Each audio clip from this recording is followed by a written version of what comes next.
Hey guys, how's it going? Uh, here we go. All right, can everyone hear me? Hey guys, how's it going? Uh, here we go. All right, can everyone hear me? Hey guys, how's it going? Uh, here we go. All right, can everyone hear me? Hey guys, how's it going? Uh, here we go. All right, can everyone hear me? Hey guys, how's it going? Uh, here we go. All right, can everyone hear me? Hey guys, how's it going? Uh, here we go. All right, can everyone hear me? Hey guys, how's it going? Uh, here we go. All right, can everyone hear me? Hey guys, how's it going? Uh,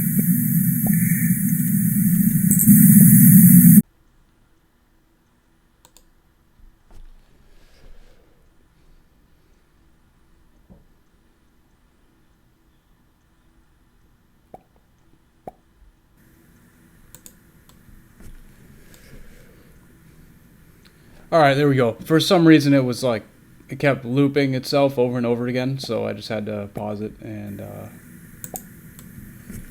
redo it. So it looks like we have.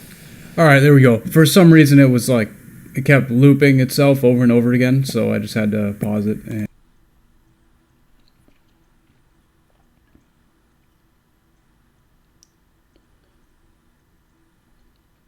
Yep, it's good now, guys. So let's see. Looks like we have 7 people. So um, there are more than that. There's more people than that in the chat. So let's see if we can get some more people here.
Nice, Rick. Option Spider.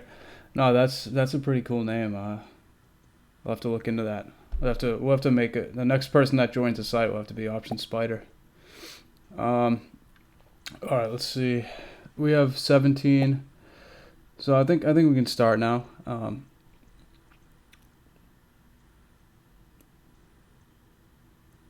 Yeah, so we should be good. I'm just gonna go into this Word doc here and go off that. I think most people here already know about me, but I'll just give a brief introduction again. So I'm Option Sniper on the Cinderella Exchange. I have been involved in the market since 2008. A little bit, or pretty much while the market was crashing, was when I was learning about the market and reading about it. I made my first investment in 2009 in Under Armour. That worked out really well. I made about 100% within like a year and a half, and ever since then I've been hooked. I love the market. That was back when I was 18. I read my first book on investing, and worked out pretty well. I did learn the hard way the power of investing, because if I was still holding that Under Armour investment today, it'd be worth around 400,000, and that was like a $20,000 investment. So I kind of learned the hard way the power of investing, but I will be ready next time when things go on sale again like that. Everything moves in cycles, so I think we're towards the top of a cycle, because we've been in a bull market for a very long time. It's one of the longest bull markets ever, and so we'll see. I'll always be ready to invest when the time's right. So that's kind of how I got started. Now I currently work in finance at one of the biggest banks in the world. I started in finance and sales and equity sales and trading. So equity just means like stocks. I worked in sales and trading, equity sales and trading, institutional sales and trading. Basically, our clients are hedge funds and asset management firms. I did that for a year. I got my Series 7 and 63, and now I work in corporate treasury at a different bank. So yeah, and my goal someday is to be able to leave the corporate world and trade on my own. I do trade currently, just not full time, but I am involved in the markets, and someday I will be full time. And yeah, so I mean that's quick brief about me. I graduated with a degree in business, finance, and sports management, and that's that. Okay, so yeah, so let's move real quick, guys. Let's take a look this week at some of the best trades that we made.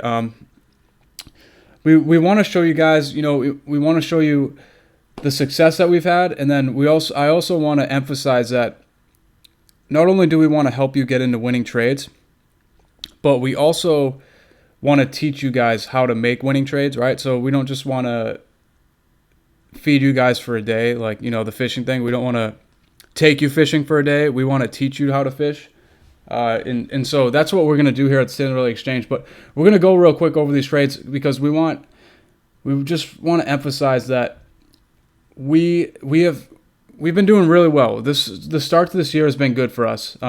We've had some great trades, and we just want to emphasize that we can teach you guys how to see the market like us, and then how to grow your accounts.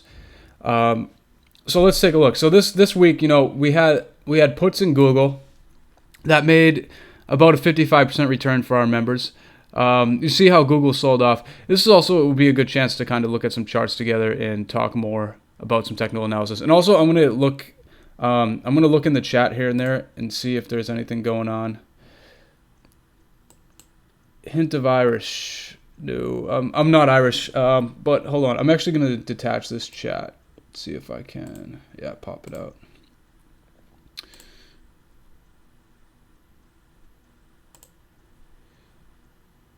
Let's see.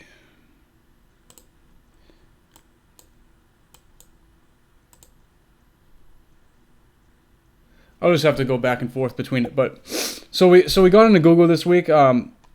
Basically, I want to show you guys an indicator that I like to use. Hold on one second. Sorry.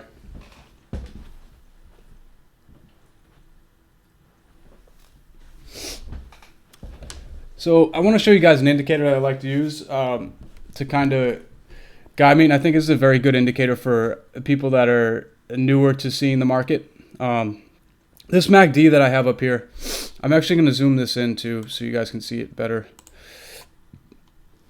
So this MACD that I have up here, the settings on it are 3, 10, 16. That's very different than normal settings of 12, 26, 9. It's a lot more reactive. And what I like to do with the MACD the most is I like to try and spot divergences. You can see here's an example of a bearish divergence of what happened with Google, and then it sold off. So do you see here how Google on the price, right? Google's price chart was made a higher high here. And on the actual MACD, it didn't go to a higher high, right? It actually topped out. So this is a bearish divergence just because if it was going to be like if it was going to be a normal indicator, right? If it wasn't going to be a divergence, this would have to be higher than this. This valley, I guess you call it, right? Or this peak would have to be higher than this, right? So you see here how these are the same, but price here is higher than here. That's a bearish divergence. And then what happened after was we got this big move down. So we did have puts in Google. I think we had puts we got puts on this day. Then it gapped down and kept going down. And now it's now what it's doing is kind of holding its 50-day as support. And so that's kind of an example of what I like to use the MACD for the most, is spotting divergences.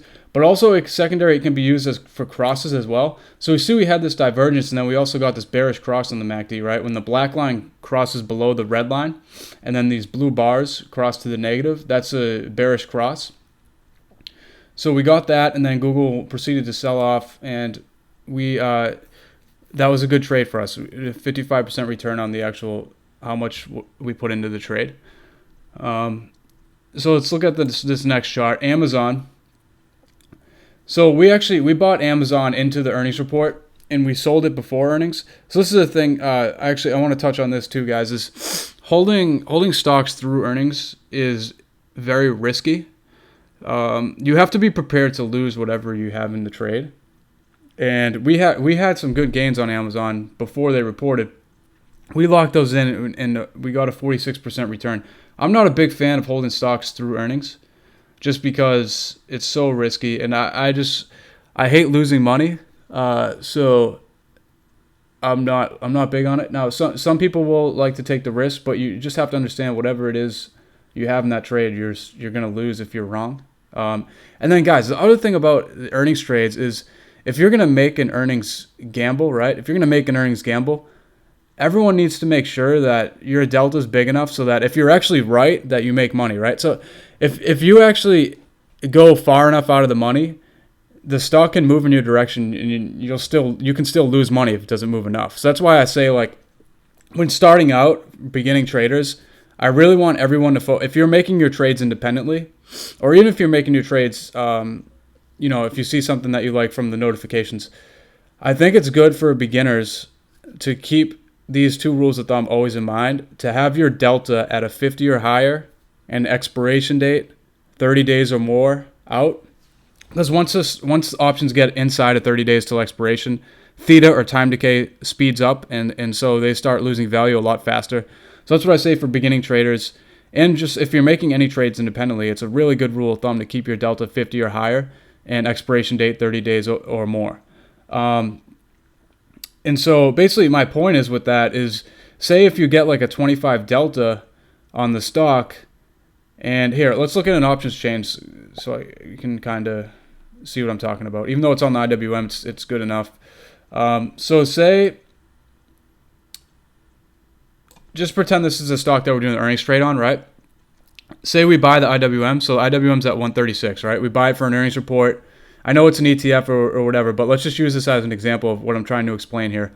So say we buy the IWM, and it's reporting earnings tomorrow. We buy calls in it. Let's say we go way out and we buy the 143 strike. Okay, we buy the 143 strike with a 19 delta. The point that I'm trying to make is we could actually be right. We could have calls in the IWM, and it gaps up tomorrow to 140. And we're right, but we still lose money because we went so far out of the money. So that's the thing that I'm trying to say, like, avoid that at all costs. Whereas, say if we had this 137 call, right, with the 50 delta, if the IWM gaps up tomorrow to 140, at least we're going to break even, right? Because these are at almost $3. So at least we're not going to lose money if it gaps up that much. And that's the thing. That's the other thing to be aware of is, like, you can get on an earnings gamble, you can get the direction right and still lose money if your delta is too small. So that's why I say keep your delta 50 or higher, and that way, at least if you get the direction right, you won't lose money, right? So that's just something to keep in mind if you're actually gonna take the plunge and do a little earnings bet, is make sure that your delta is big enough that if you actually gamble correctly, you're not gonna lose money, right? That's like the worst thing possible is if you actually make the right gamble and you still lose money because your delta is too small and it didn't move enough. That's what you want to avoid. And then also you could use spreads, and then that will actually, you can avoid that altogether. And we'll look at some examples of a debit and credit spread as well. And I think that's probably the best route if you're going to make an earnings gamble, is to do a debit spread. And that way the cost of the trade's way less, and you only need it to move a little bit to actually profit. And we'll take a look at that. But I just wanted to get into that real quick because I know that Amazon reported last week, and some people probably held, which I hope that at least some people took profits before, like we did, because this is what happens. It closed up here where we took profits, and then the next day it gapped down 30 points. That's the thing, guys. It's like there's just so many wild cards in earnings where you could actually get, okay, I think Amazon's going to beat revenue. I think Amazon's going to beat EPS, and whether or not they did or not, right? You could say that to yourself, and then you could get calls. They could still go down the next day, even if they beat top and bottom line, right? So top line's revenue, bottom line's EPS. You could get everything right, and they could still go down. You just don't know what's going to happen with earnings, and it's just not something to be risking that. Like 1%, 2% max is like what you want to be risking on earnings. Normally I would say good proper money management is 3%, but that's like on an actual trade, not an earnings bet. Because this is just, betting on earnings is just, there's really not much of a difference between that and like betting on sports or whatever else, because it's really just a bet. So that is why I don't bet on. That's why I don't do anything with earnings usually, unless I have unless I have a fundamental reason where I think that there's a decent chance that the estimates are wrong, which doesn't happen often. That's the only time I'll make like a little bit of a play on earnings. So that's that. All right, I popped out this chat. It's probably actually made it harder. Thank you, Eric. I appreciate that. So guys, like I said, I'm gonna make this as interactive, like way more interactive today, because the thing is, I could make like a video like this at any point and just record it and upload it to the site. But since I'm here, I want it to be more than just like me talking, So as we go here, feel free to type in the chat. I'm gonna just keep checking this every so often and try and interact with everybody as much as possible.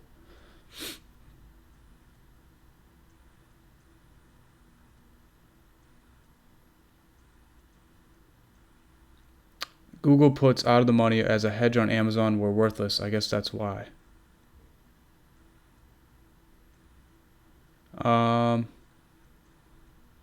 Okay. I'm not sure what you're saying, Anthony. I know Dave gave me these. He gave me these trades that he said what were the gains were. Yeah, it does. It does auto record live. Going back to the IV crush. Okay.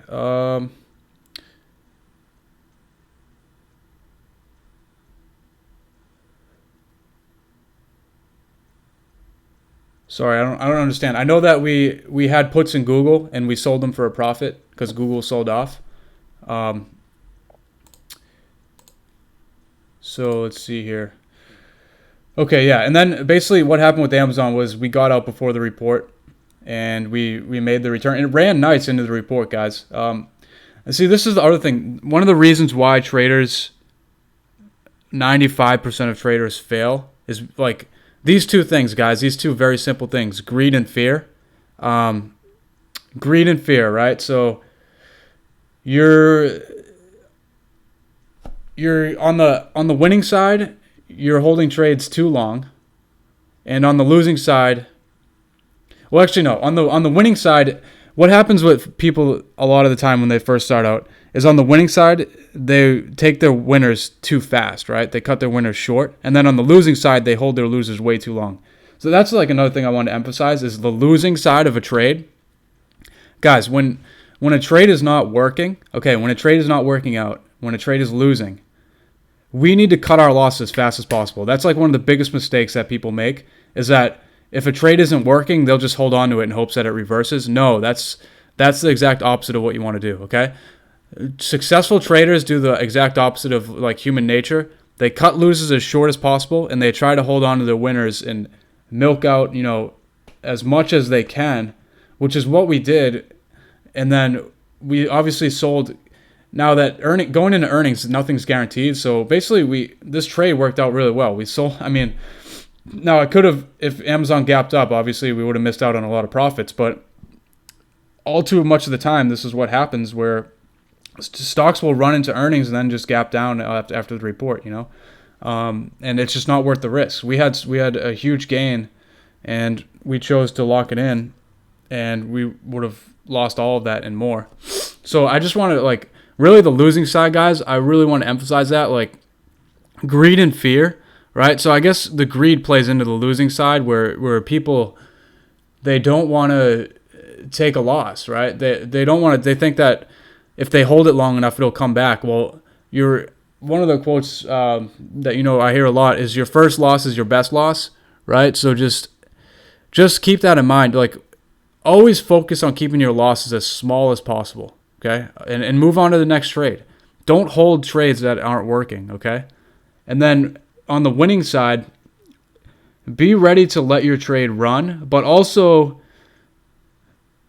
don't hold it too long, okay? I think that the winning side is, I see both things, where I see sometimes people hold their winning trades for too long, and then sometimes people just want to take the gain too soon. So I think the exiting is kind of the harder part, but the most common thing I see among traders, especially ones that are starting out, is that they're losing trades they hold way too long, okay? And then we have to, as traders, we have to be ready to cut our loss, right? We have to know where our risk is right away. We have to cut our loss as fast. As soon as our risk point is hit, we have to cut it. There's no, there's no gray area there. It just we have to cut the losers. And what I like to usually do with trades that are winning, right? With trades that are doing well. A good example here is, so look at how Amazon ran here from about 750 to 840. I think a good entry point here would have been if we broke above. You see how this last high we went to? As soon as we broke above here, I would have been probably watching this price level here. And then as soon as we came up here, came back down, kind of tested it, this could have been like a decent entry. As soon as we were overextended, we actually had a little pullback. But basically what I'm saying is, when I get into a trade, knowing how long I want to hold it, I look at, if it's a bullish trade, right? I'll hold this winner until we don't close above the previous day's high. And that's kind of my exit point. So say we get in here, we close above the previous day's high. We close above the previous day's high. We don't close above the previous day's high here, but we make it all the way up here. This is probably the day where, especially on a 3-day run, where I would be looking to take some profits when we're up that much. But even if we come down, we didn't close above the previous day's high, so that's where I'd be looking to exit if I didn't exit fast enough, right? So what I'm saying is, I like to hold trades until the momentum wanes. And then when the momentum wanes to the upside, that means you didn't close above the previous day's high the last day. So that's kind of something I like to use as a way for me to know that it's getting close time for me to take my profits and exit the trade.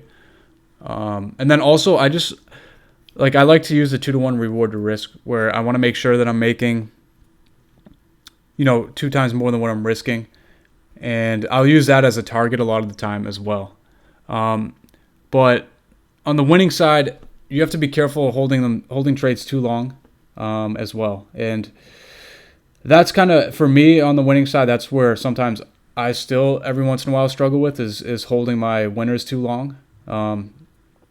I'm good on the loser side. I cut my losses, but I think the hardest part about trading is the exit strategy for me at least, and I think for other traders as well, is the exit strategy on the winning trades, because even if you take a nice profit, I think it's psychologically it's hard for people to, especially if the trade moves up more the next couple of days. Psychologically, I think it's hard for people to deal with that, you know. But I think as traders, you just have to, as soon as you take your profit, just let the trade go, and don't care about what it does the next couple of days, because you're never going to time something perfectly. We just want to profit, all right? We just want to profit and move on to the next thing. Let's see if there's any questions before I move to the next.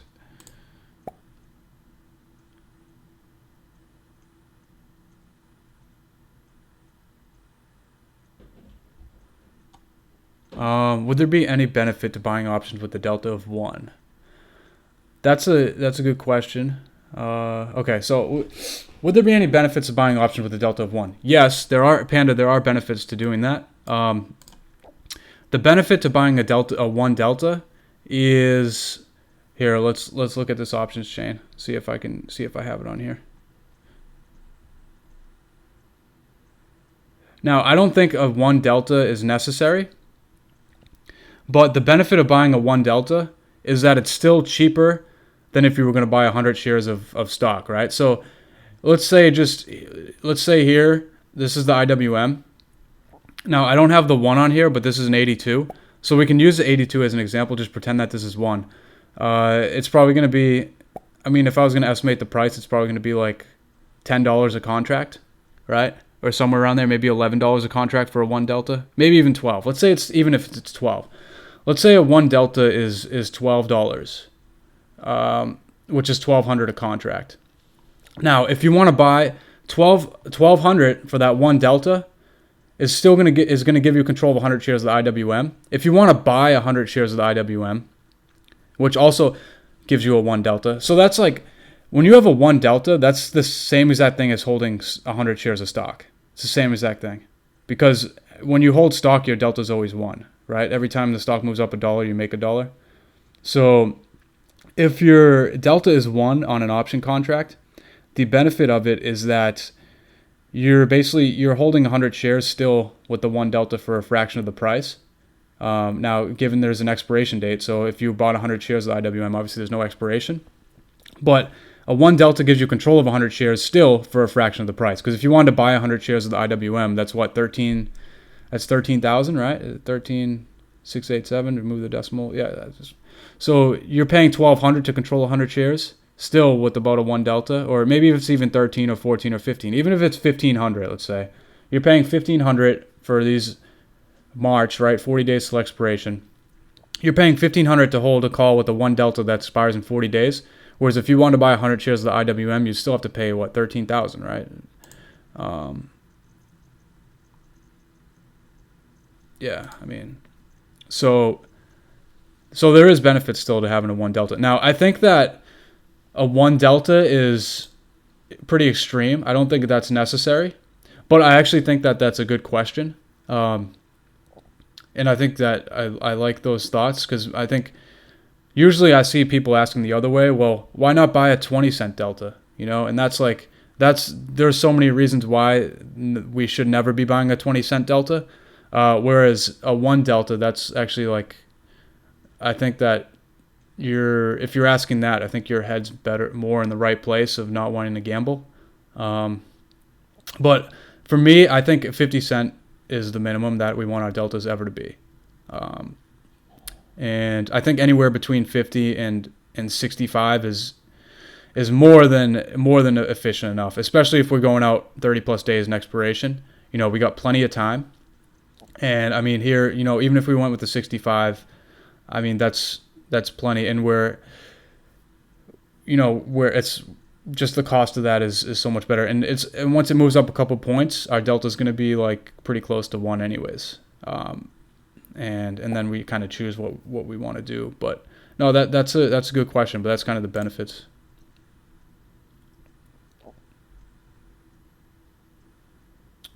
Yeah, those MACD properties, they're good for swing trading. They also work pretty well for day trading. I haven't been day trading that much, but those MACD properties are great for day and swing. You could use them intraday as well. there's kind of different things that we like to look at. I like to look at intraday, but we don't really focus on the side on day trading. We focus more on swing trading. So that MACD that I'm giving you is really good for swing trading. Mark says, yes, I've done both those mistakes. Yep, I'm sure we've all. This is the other thing, guys. I want to talk about this a little bit. So Mark says, yes, I've done both those mistakes. I'm sure we all have, right? Here's the thing. I think it's so important for every trader to keep a journal and make entries every day. And make sure you document every mistake you make and correct them, right?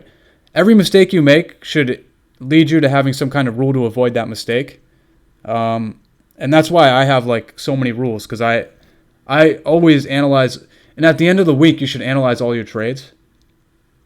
If you want to become the best version of yourself and the best trader that you possibly can, you should constantly be doing self-analysis of how you felt that day. Why did you make this trade? What kind of rules can you make to avoid making those kind of mistakes?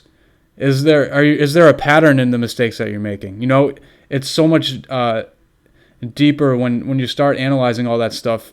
If you keep a journal, you'll really help yourself accelerate improvements. And yeah, I mean, we've all been there, Mark. I think I've made every mistake in the book, you know. That's why I have some of these rules. When I say a 50 delta, don't think for a second when I first started I wasn't trying to buy 15-cent deltas. Of course, you know, that's a mistake that. See, I make my rules based off of mistakes that I've made in the past when I first started out. And the rules that I make, there, you know, there's definitely a reason for them, and I think that if I help you guys follow those rules, then you'll avoid making mistakes that I've already made. You know what I mean? Exactly. Yeah, exactly, Panda. That's a good point. Let's see. So would you then keep your losses not more than 50%, or it also depends? Eric, are you asking for a reward to risk? Is that what you mean?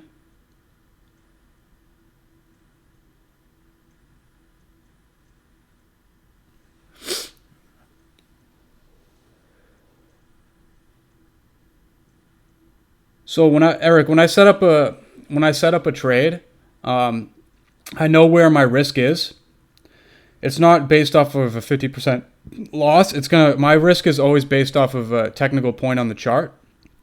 So here's an example, right? We'll take a look at the IWM. Guys, in IWM, if you guys aren't familiar with, is the small cap ETF. It's my favorite ETF to trade. It usually has the highest implied volatility out of all the ETFs. It moves a lot, and the options are very liquid. You can see this is actually a good example of a very liquid options chain. You see, these are the monthlies, right? So this is the third week in March. And in general, whenever you look at the monthlies, the third week in any month, which is expiration Friday, right? The third Friday in every month is expiration Friday. Whenever you look at the monthlies on any options, they're always more liquid. But when you see how liquid the IWM is here, we have thousands of contracts open at every strike, and the bid-ask spread is like minuscule. You see 5 cents here, 5 cents, 4 cents, 4 cents, 3 cents, 4 cents. So the bid-ask spread is very tight, and the open interest on these is huge. So that's how you know that these are great options to trade. But on stocks too, there's plenty of stocks that have very liquid enough options, especially if you go actually on the monthlies. You have to be careful on some stocks. If you look at the weeklies, always, sometimes those are borderline, not liquid enough. So that's why we focus on a lot of the tech stocks, because they're more commonly traded as far as options. So anyways, let's look at, so that's kind of why I like the IWM. It's my favorite index ETF because it's the most volatile. And I've done very well in the past, day trading it, swing trading it. And I like to focus on certain things. It's good to find something to focus on and just kind of build off of that. But mine that I've always focused on is IWM. So anyways, okay, let me show you real quick how I would structure a trade. Using a 2-to-1 reward to risk method. Now, this doesn't mean that I'm going to make this trade tomorrow, but it's a pretty good example. So for the IWM, I would use the 50 SMA is a great risk point, which is 135, right? So I know, let's say I'm going to buy the IWM 137 calls with the 50 delta for 295. Okay. So what am I risking? So I'm buying 295. I'm paying 295 for a 137 IWM call, 50 cent delta.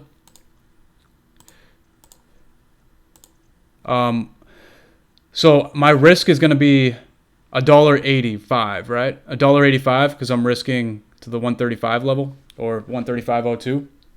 So I'm risking $1.85. So what is that? How much am I going to lose on the option? Well, the delta is 50 cents. So I'm going to lose, if I'm risking $1.85, I'm going to lose half of that. So I'm going to lose let's just call it 95 cents, right? So I'm going to, basically on the option, I'm risking 95 cents. But it works the same on the chart. So if I'm risking $1.85, now I always want my reward to risk usually to be 2-to-1. So if I'm risking $1.85, I want to be able to make 370 to the upside. Now 370 to the upside is over 140, right? 370 is 140.50, which is possible if the market breaks to a new high. IWM can definitely get it to 140 or 141. So I always look at my risk first, right? So I'm always looking at my risk first. Anytime before I enter a trade, as traders, we should never enter a trade not knowing what we're going to lose. That's the first thing, right? Before you enter a trade, you need to know where your stop is, what your risk is, and how much you're going to lose, okay? And then you go from there. Now, the other thing I usually see with beginning traders is they don't even consider their risk. They just get into the trade thinking about how much they're going to make. And that's kind of human nature as well. And that's like anything, almost anything in the market where like it's instinctive for you. It's instinctive and you just want to do it. You almost always have to go the opposite of that because like our human nature, humans are just made psychologically to fail in the market. That's why so many people fail. And that's why it's so important to be self-aware and to just understand that like we need to be better than that. And we also need to know that we need to be aware of our human nature and our instincts. And we need to like step back, see how we feel, and see if that actually makes sense before we do anything. So, I mean, that's like another mistake I see a lot of people make is they'll just enter a trade not knowing anything about not even considering what they can lose. They're just entering the trade only thinking about what they're going to make. And then that's how big losses occur because you don't even know what your stop is. You don't know what you're risking. And then, it just snowballs. So, like I said, before anybody enters a trade, the first thing you should know is how much are you going to lose if you're wrong and what are you risking? So here is a good example of we're risking like $1.85. Now, if I'm risking $1.85, I want to make at least $3.70. That's a 2-to-1 reward to risk. And if you keep your reward to risk 2-to-1, you only need to be right 33% of the time to break even. So the math works in our favor if we can structure trades like that. Now, I think this risk is a little big. Like, I wouldn't necessarily like this trade, especially because we gapped up on Friday. It's not a trade I would make. I'm just giving an example. I would want the risk to be smaller than $1.85. I think if we're doing ETFs, I think like a good risk is like $1 or less. The closer we can get, the better, between 50 cents and $1.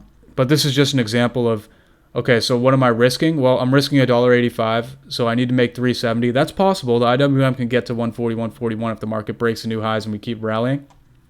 That's possible. And then now, what do we stand to lose on the contracts? Well, if we have a 50 delta and we're going to lose $1.85 on the stock, that means we're going to lose about 95 cents, a little less, but I'll just round up 95 cents. So, I would even round up to $1. So we're going to lose about $1 on the contracts if we're wrong. So that's $100 a contract, right? You can move the decimal over twice. There's 100 shares in each contract. If we're going to lose $1, that means we're going to lose $100 per contract. That's kind of how I structure my trades. I look at the risk first. What am I going to lose? Okay, I'm buying 10 contracts in the IWM. I'm risking $1. I'm going to lose $1,000 if I'm wrong. Am I okay with losing $1,000? That's the next question. Am I okay with that? Is that a good enough? Is that 3% or less of my account? These are all things that, as far as money management, we need to make sure that we're never risking too much, right? And if we have a small account, if we need to risk, just find the least that we need to risk. Like if we have a really small account, maybe you have to risk 10%, but or 15% or whatever it is. But just make sure that you're okay with that. I need to make sure. Okay, I'm getting 10 contracts. I can lose $1,000. Is that 3% of my account? That should be the question. 3%. Okay. So that's that. Let's see. We got any other questions here?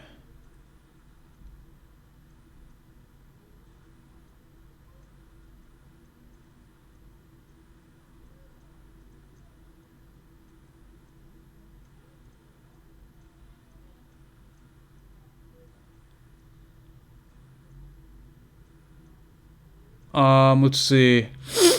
Anthony asked, how would I play an earnings trade?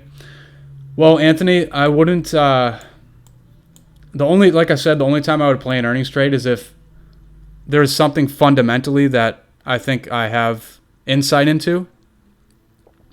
Like a couple of quarters ago, I can give you an example. I played Netflix over the summer when it gapped down. I had puts in Netflix just because I thought their subscriber growth was slowing. Not that there's no way they could make those numbers. And they didn't. And I was right on that. But even with that, I still thought the next quarter, I didn't do anything the next quarter on them. But the next quarter, they blew out numbers. So it was a huge spike in subscriber growth. So it's still, you never know. But I just thought I had insight into that. And then it's like Chipotle I've done before because you have to understand the fundamentals to be able to play earnings correct. You have to go through the 10Q. You have to go through the earnings call. You have to read those, right? You have to read the transcripts. It's not just something where you can just be like, oh, I think it's going to go up or I think it's going to go down. No, if that's all you think, then you shouldn't be risking your money. So whereas Chipotle, I played to the downside before just because of the scare on food. And over the summer, I was it gapped up over the summer for no good reason. Where on the call, you have to listen to the earnings call too. You have to if you actually want to get insight into a company's earnings report, you have to do your due diligence. You can't just gamble, right? So I listened to Chipotle's call and I was like, okay, so why is this stock going up? Because they have an app where they're trying to claim that it's helping them, but if you look at their actual traffic in the stores, they're losing customers, right? So Chipotle's the metric that they look at for Chipotle is it's a traffic metric. I forget exactly what it is, but it's been declining every quarter over quarter because of the food scare. It's the metric. I forget exactly what the metric is, but it has to do with foot traffic. How many people are in the store traffic or something, that metric where it was growing, right? Before the food scare, it was growing 3 or 4% quarter over quarter. And since then, it's been collapsing by over 10% or somewhere in there. And so that quarter, it was down 8 or 9%. But they talked about their app and how people liked their app. And for some reason over the summer, it made no sense, but the stock gapped up just because of that, and the earnings report was terrible. So the past couple quarters, they've done bad. So it's stuff like that where you have to understand the fundamentals, and you got to like know what the street's looking at, and then kind of you can get a little bit of insight. But even then, you can still be wrong. Like it's still a gamble either way. It's just a more educated gamble. And how would I actually play? If I'm going to play an earnings trade, I'll always do a spread. And we'll look at spreads here shortly. But whenever I do an earnings trade, I'm always going to spread it. I'm not just going to buy a call or a put. Actually, sometimes I'll just buy a put. But if I'll never just buy a call. I always do spreads on the call side. Sometimes for the downside, I'll just buy a put. But I don't even do it that often. I don't do earnings that often at all. But that's kind of, I guess, what I look at there. Yes. Hey, Ragu, we're gonna actually look at some technical analysis here. We're kind of going into it a little bit, but I'm gonna take you guys through the charts and kind of what I look at. We'll do like a little round of that. When you buy deep in the money option, your return on capital will be less, but your probability of making a profit is greater. That's right, Sasha. Generally speaking, yeah, your risk is way less, and your probability of the option expiring in the money is way greater, and you still need the underlying to move in your favor no matter what. So if you're like in the deeper in the money you get, the less risky it is, but you still need the stock to move in your direction. But you have more odds working in your favor because theta isn't going to hurt you. When you're out of the money on an option, theta is going to really hurt you, which is time decay. And we're also going to look at the Greeks here soon too. Would you like IWM when bid and ask spread is too high?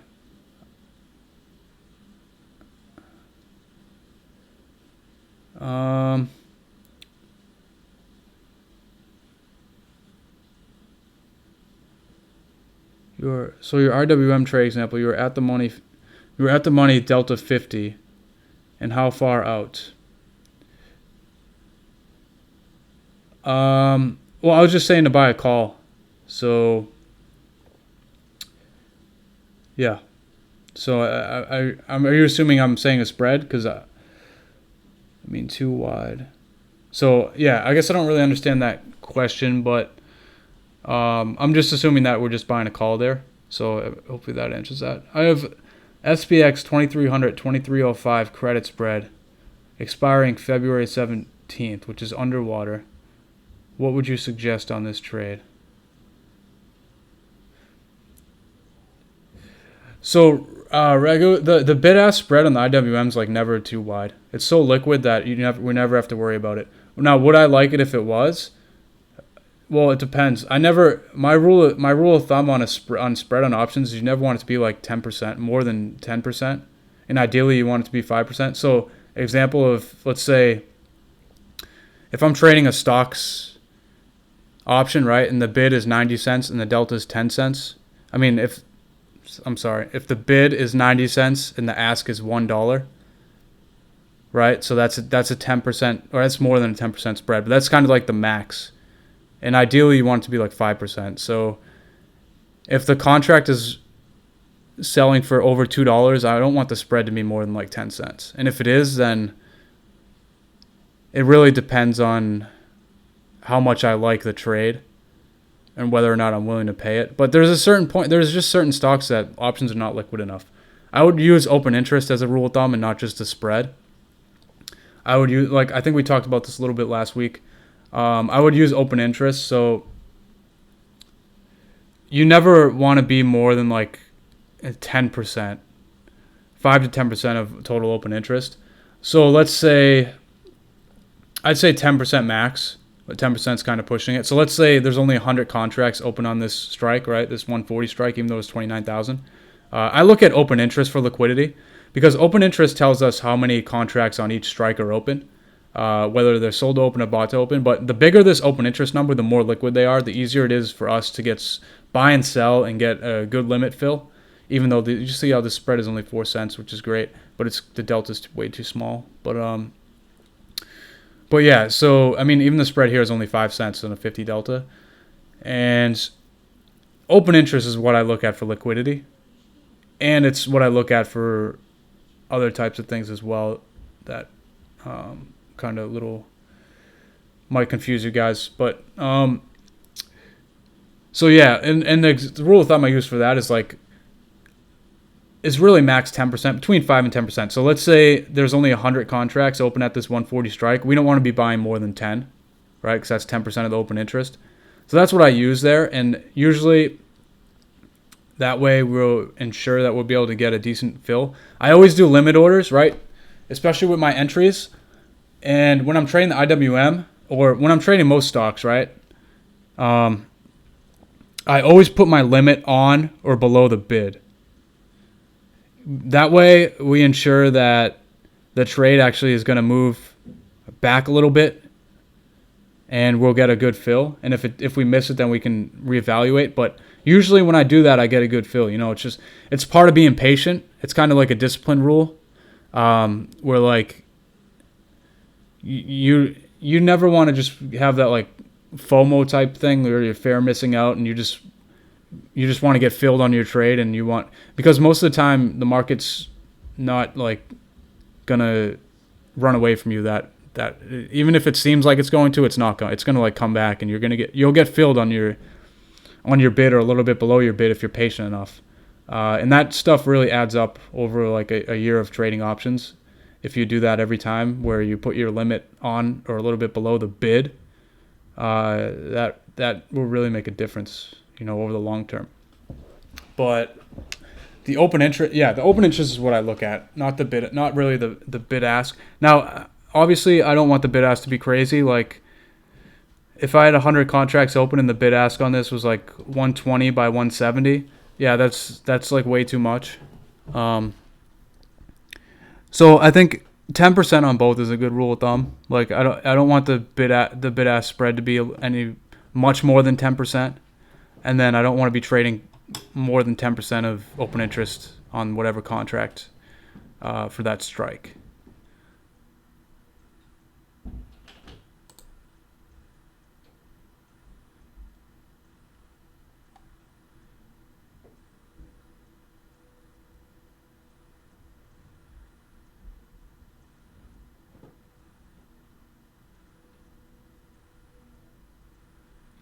Are you asking for, Anthony, are you asking for like a spread? We're going to go over a debit spread here on the IWM actually here in a little bit, if that's what you're asking for. We're going to go over a debit spread and credit spread. I just want to I want to make this as interactive as possible, because I'm giving you guys here, I'm giving you guys 2 hours of my time, and I really want to, I don't just want to go off a script and not interact with you guys, because I could, like I said, I could do that at any, I could just record a video and do that, So I think it's more important to interact while I'm here than just go off a script. So here, let's look at this credit spread real quick that Raghu was asking about.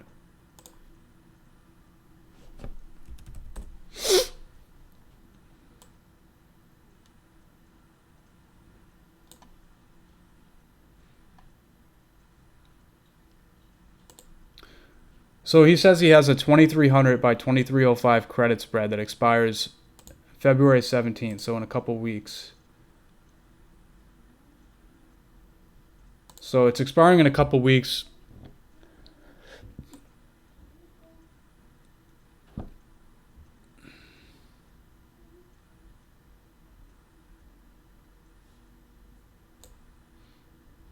Okay, so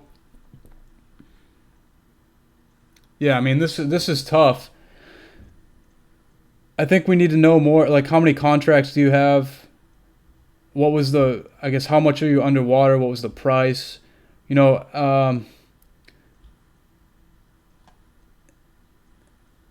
really a trade where I think that, I guess, when did you put it on? And I think that everything about the trade matters, because I'm gonna venture and say you probably had a good chance to close out of this trade at some point with profits, and you chose to hold it too long. That's going to be like my first guess. My first question would be, when did you put it on? And then my second question would be, why didn't you take it off when we came down here? Now that it's way up here, I mean, it's going to be tough. 2300 is a really important level. It's going to be tough for that trade to work if we break above 2300, obviously. And 2300 is a really key level, and we're kind of bumping up against it right now. So yeah, I mean, it's hard for me to to help you with your trade if I don't know everything about it. You know what I mean? But I mean, right now it looks like, it looks like to me, the market is ready to rally, right? The market is ready to go through 2300. And if I was gonna make a bet, I would say, by expiration, it's going to be above 20 by that trade. By expiration, the S&P is probably going to be above, 2300 and 2305. Now, I think a good stop point would be if the S&P closes above 2300, to just close that out. But I mean, your max loss is when it's above 2305, so it's tough. I mean, it's tough to. You're pretty close to a max loss right now, right? You're 5 points away. If it was like that at expiration, if it's above your strike, so yeah, I mean, it's a tough trade to manage. I would say I can't really. I mean, it's hard for me to give advice on this trade, just because I don't know. Like I said, I don't know everything about when you entered and all that stuff. But to manage it right now, I would wait and see if the market comes back down towards 2280 and then close it out. It's possible. 2280 is that new level of support, and we were touching 2280 all week last week on the S&P. So it's possible we could come back down towards 2280. I would say if we get a day where we close below, so let's see, the low here is 2287. So if we close below 2287, you can give it an extra day and see if it comes down back towards 2280, and then close it out. And then if we close above 2300, that trades you're probably looking at close to a max loss on this trade. If we close above 2300 in the next couple of days, it'll probably be above 2305 pretty quick. If we get above 2300 and close above there, I think the S&P can easily get to like 2350, within the next 3 to 4 weeks. So yeah.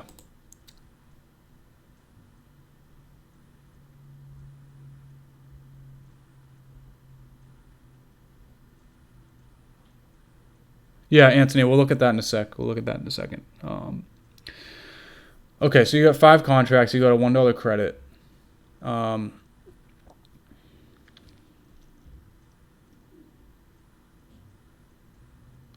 So your max loss is 2,500, right?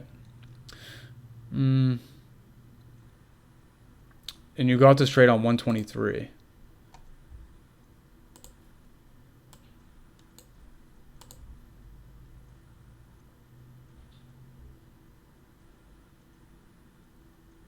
Okay, yeah. So you got this trade on 123.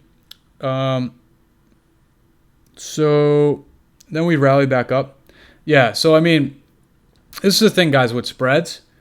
The way that I look at spreads is I never want to hold them. I usually don't want to hold a spread till expiration, okay? Because there's going to be some point within that trade where you're going to be able to take a profit.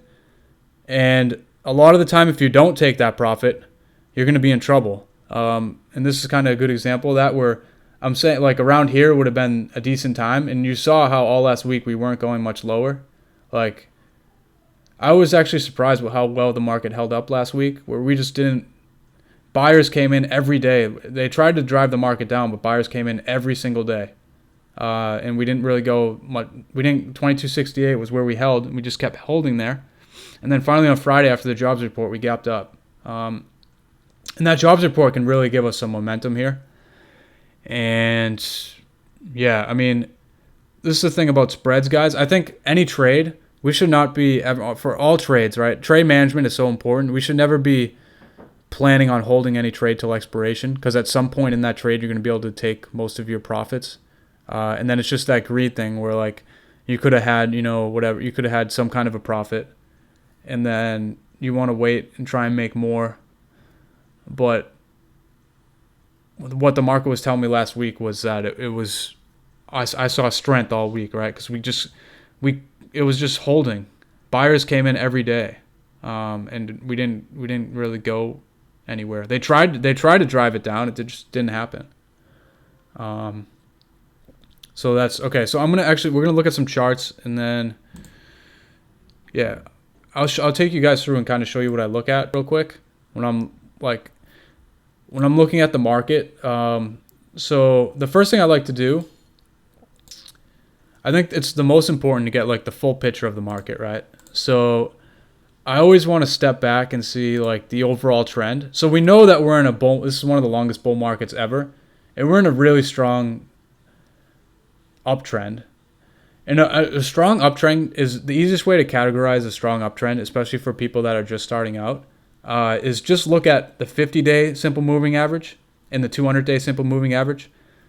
If the 50-day is above the 200-day and the distance is expanding, then that signifies a strong uptrend. Okay? Here's a bullish cross right here, right? So when the 50-day crossed above the 200-day back in April of last year, the market really started to take off. That was a bullish cross. And, so that's like the first thing, right? So I stepped this chart out 2 years, and I can see the bigger picture. The bigger picture is we're in a strong uptrend, and reality is we're way overextended. We could come back all the way down to 2250, and it would just be a normal retracement, and it wouldn't even break the trend. It doesn't look like we're going to do that, but it's just an example of how strong this trend has been. And then if we go back even further to five years, I mean, it's just been an amazing run for the market, driven by, the Fed, quantitative easing, and all that good stuff, driving rates lower, helping really to just greaten the gap between like the people with all the money at the top, because they're getting cheap loans and they're using those cheap loans to grow their wealth, right? So it really benefited the top, and it also benefited anyone who had money in the market.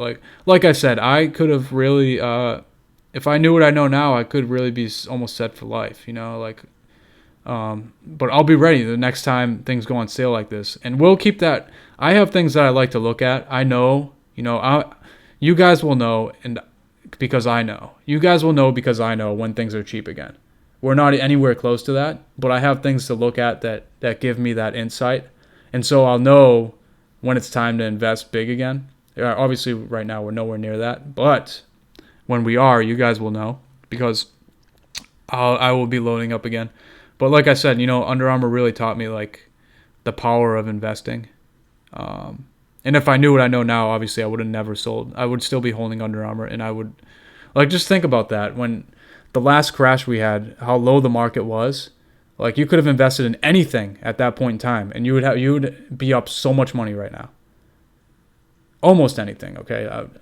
I mean, it would be harder to have picked something that didn't rally than to pick something that did.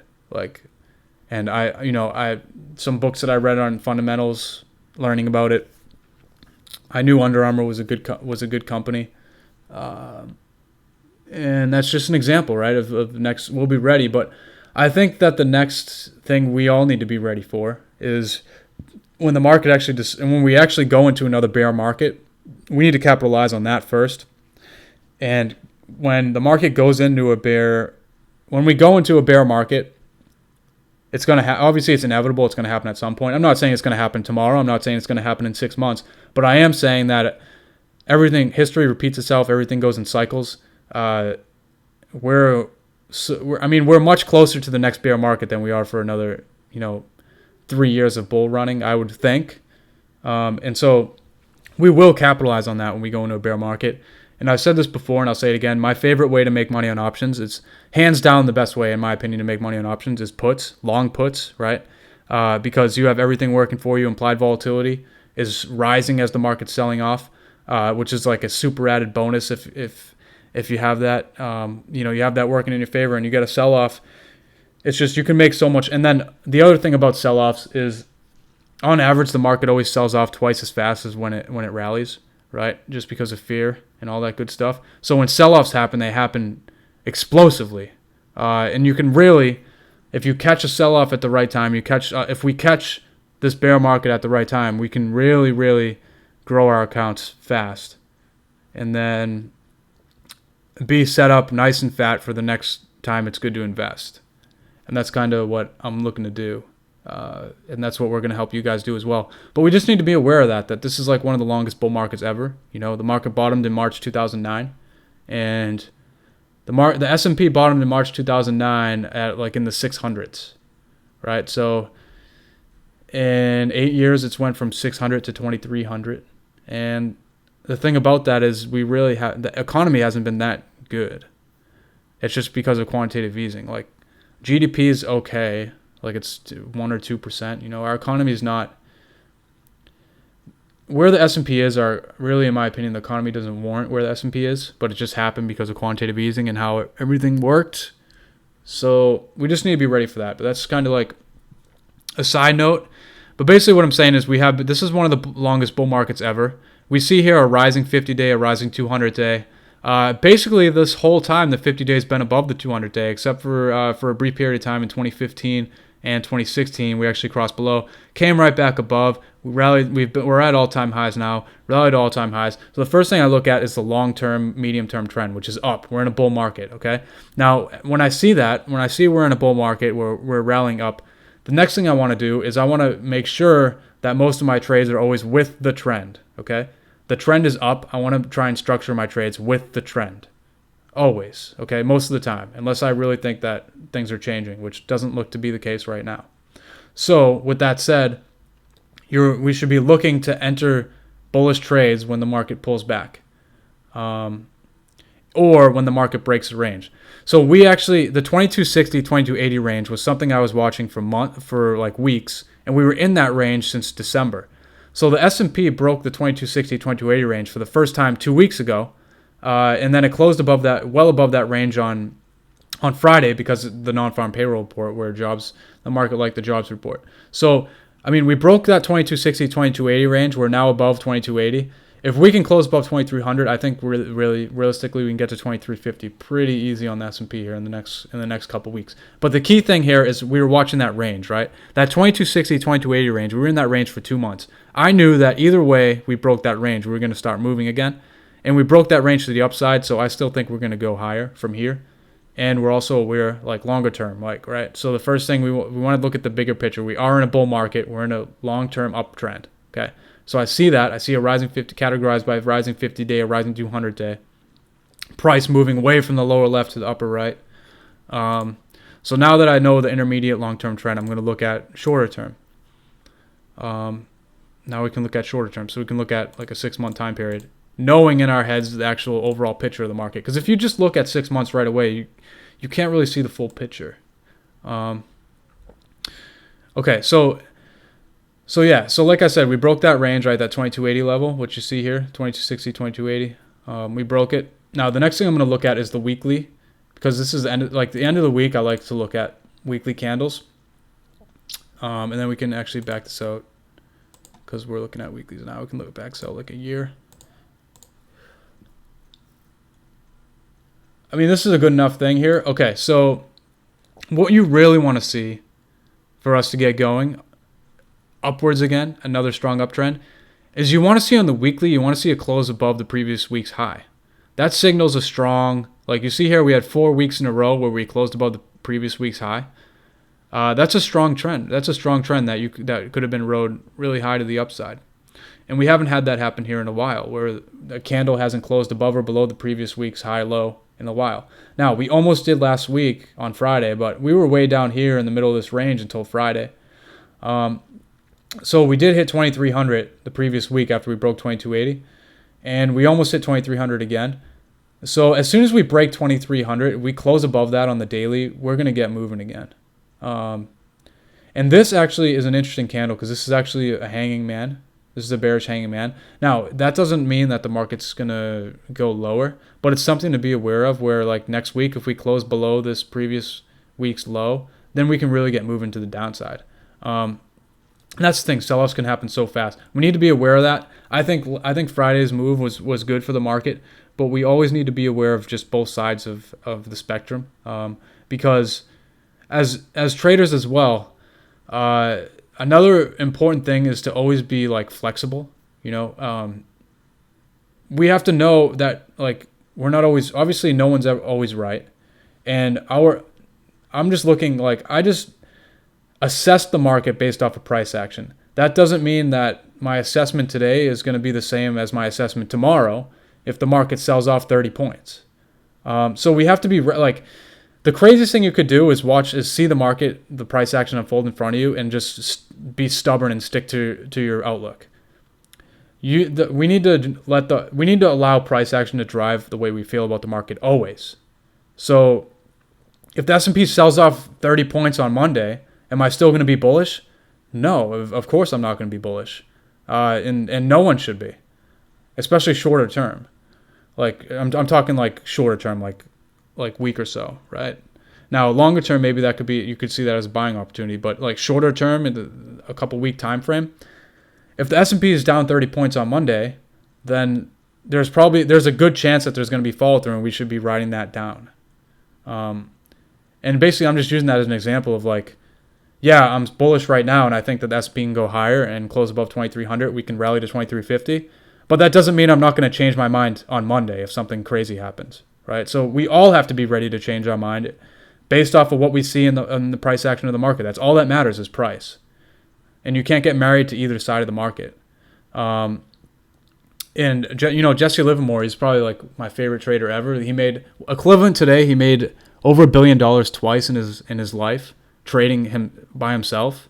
Trading independently. Back then it was like millions or hundreds of millions, but today's dollars it's billions. So he made over $1 billion twice. And I mean, he's the same thing. Like read that book and just soak up that knowledge. Like he knew it as well. Like,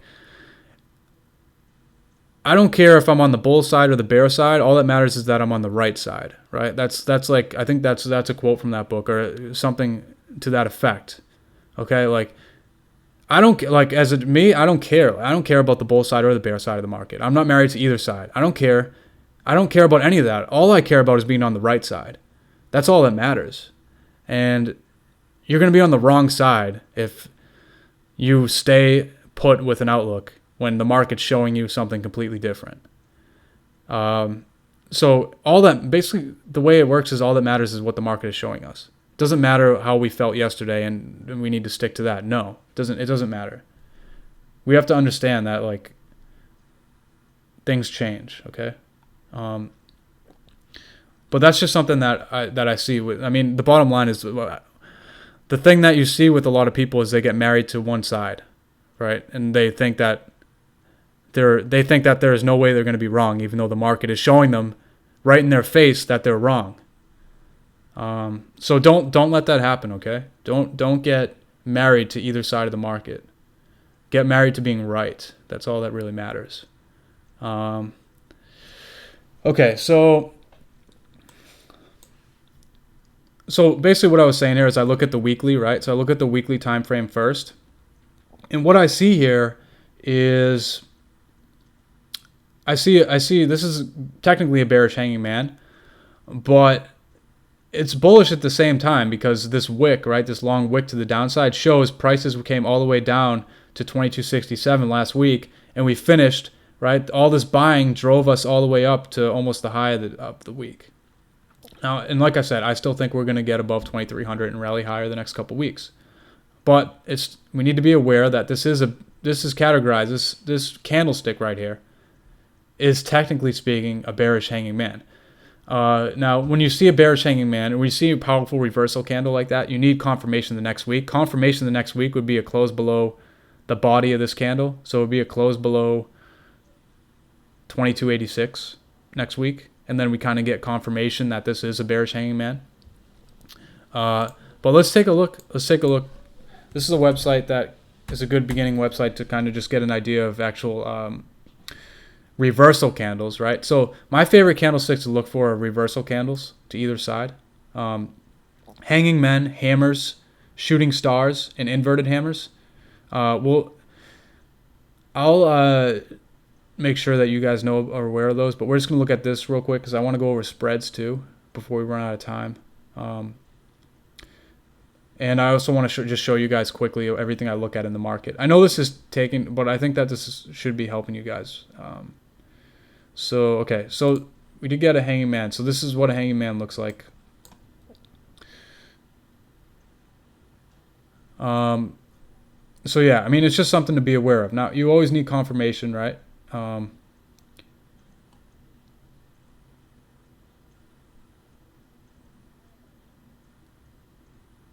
Yeah, I mean, the confirmation, like I said, is just going to be a close below. But this is a bear. That is a bearish candlestick. This is a bearish candlestick. But that doesn't mean anything unless we get confirmation.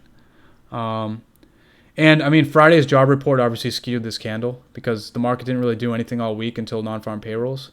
And if you guys are newer and don't know what non-farm payrolls are, it's the jobs report that comes out the first Friday of every month. At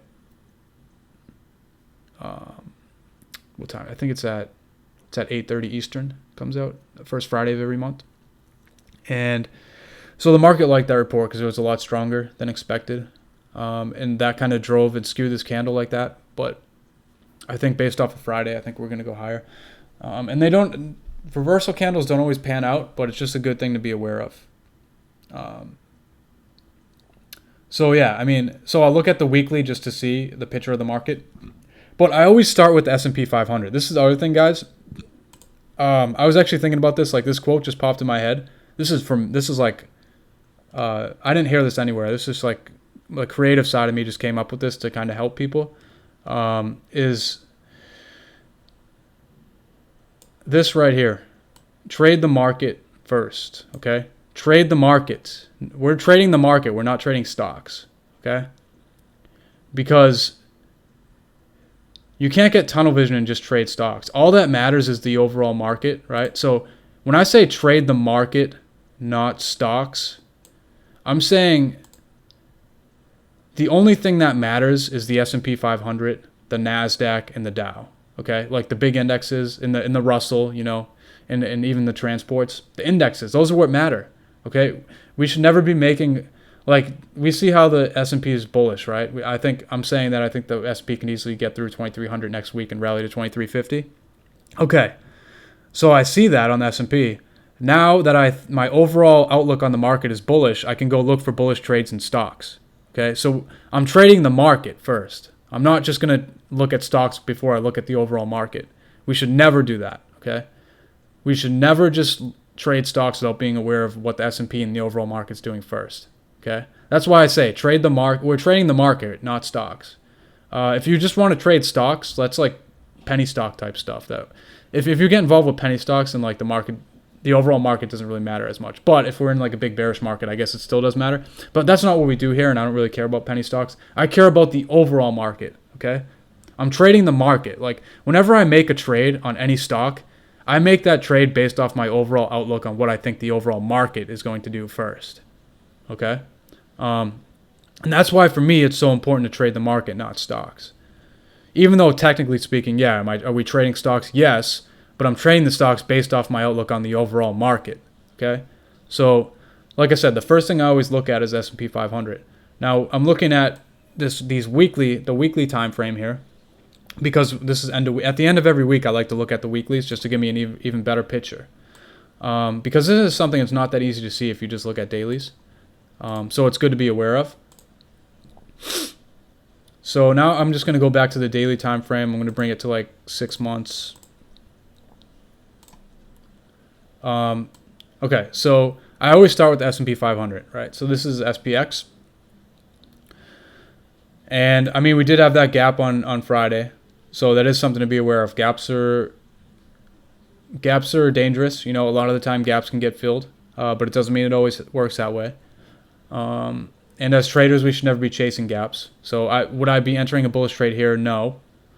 I would use 2,300 as our new point of resistance. We did break 2260, 2280. It just happened so fast. Like, we closed. I think it would have been good anytime last week if you opened your bullish trades when we closed on or above 2280 on the daily time frame, because we were holding that band. Remember, I was watching that band for weeks, and we finally closed above it on the daily and held it. So that was like a signal to put on some bullish trades, you know, and that's a good,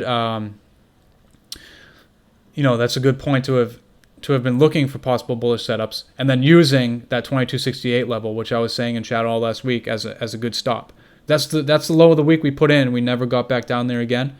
So that's kind of what I've been looking at, and what I was looking at. Now, we shouldn't be chasing gaps. So on Monday, if we're down a little bit, that's a good time to enter, to try and enter again some bullish trades. Now, 2280 can actually be our new risk level. And then we just want the market to come in a little bit. We don't want to chase this gap. But 2280 can be our new, if we close below 2280 on the daily, that can be our new, risk point, our new stop point, because that's now resistance. Okay, that now should be a good point of resistance. We don't want to see the market come below 22. If we're bullish, right? If I'm bullish, I will no longer be bullish if the market closes below 2280 at any point next week on the daily time frame. If the S&P closes below 2280, I will no longer be short-term bullish. Right now, I'm short-term bullish. As assuming that we hold this new resistance level, this new support level, 2280.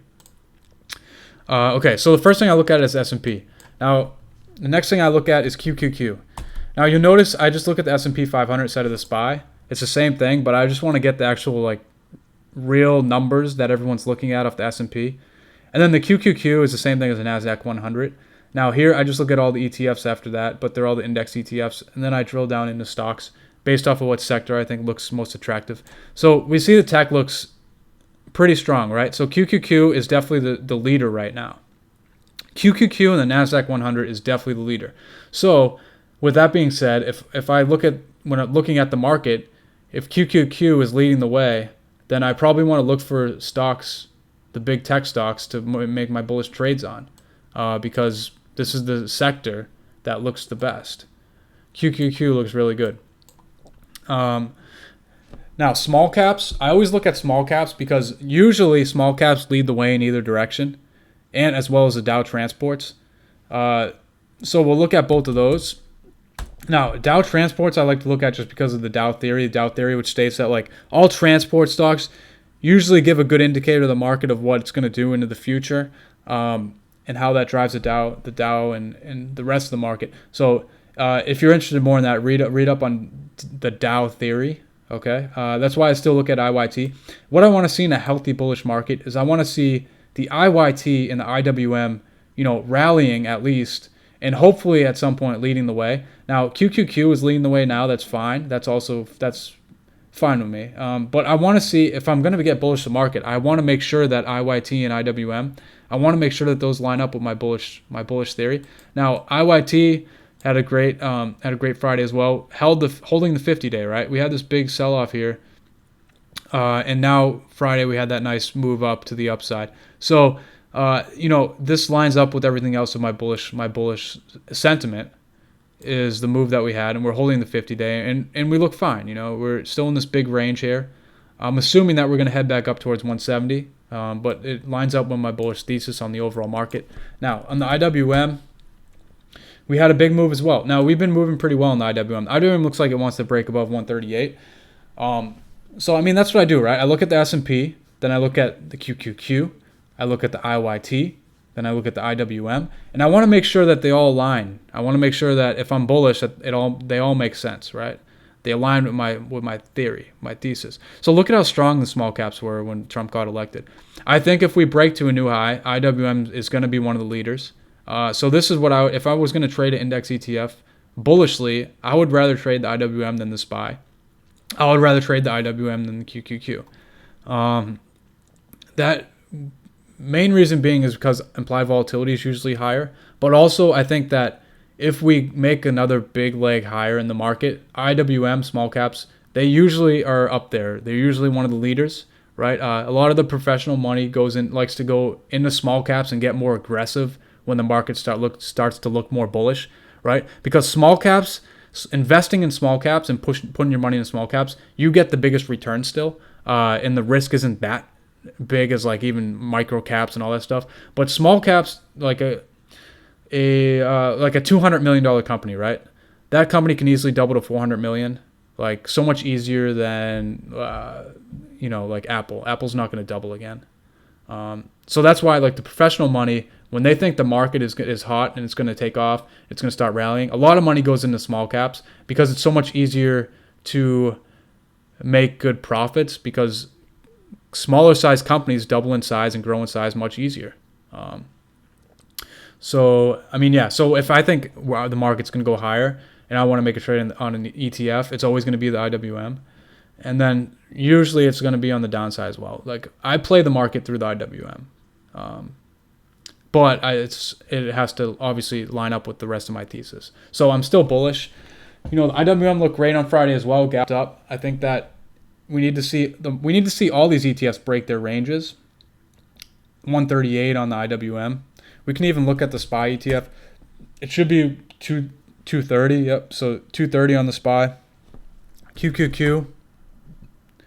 We want to see it break 126. So you see here, all the ETFs look very similar. They're all busting up against an all-time high resistance level. And if we break those levels, we're going to go higher.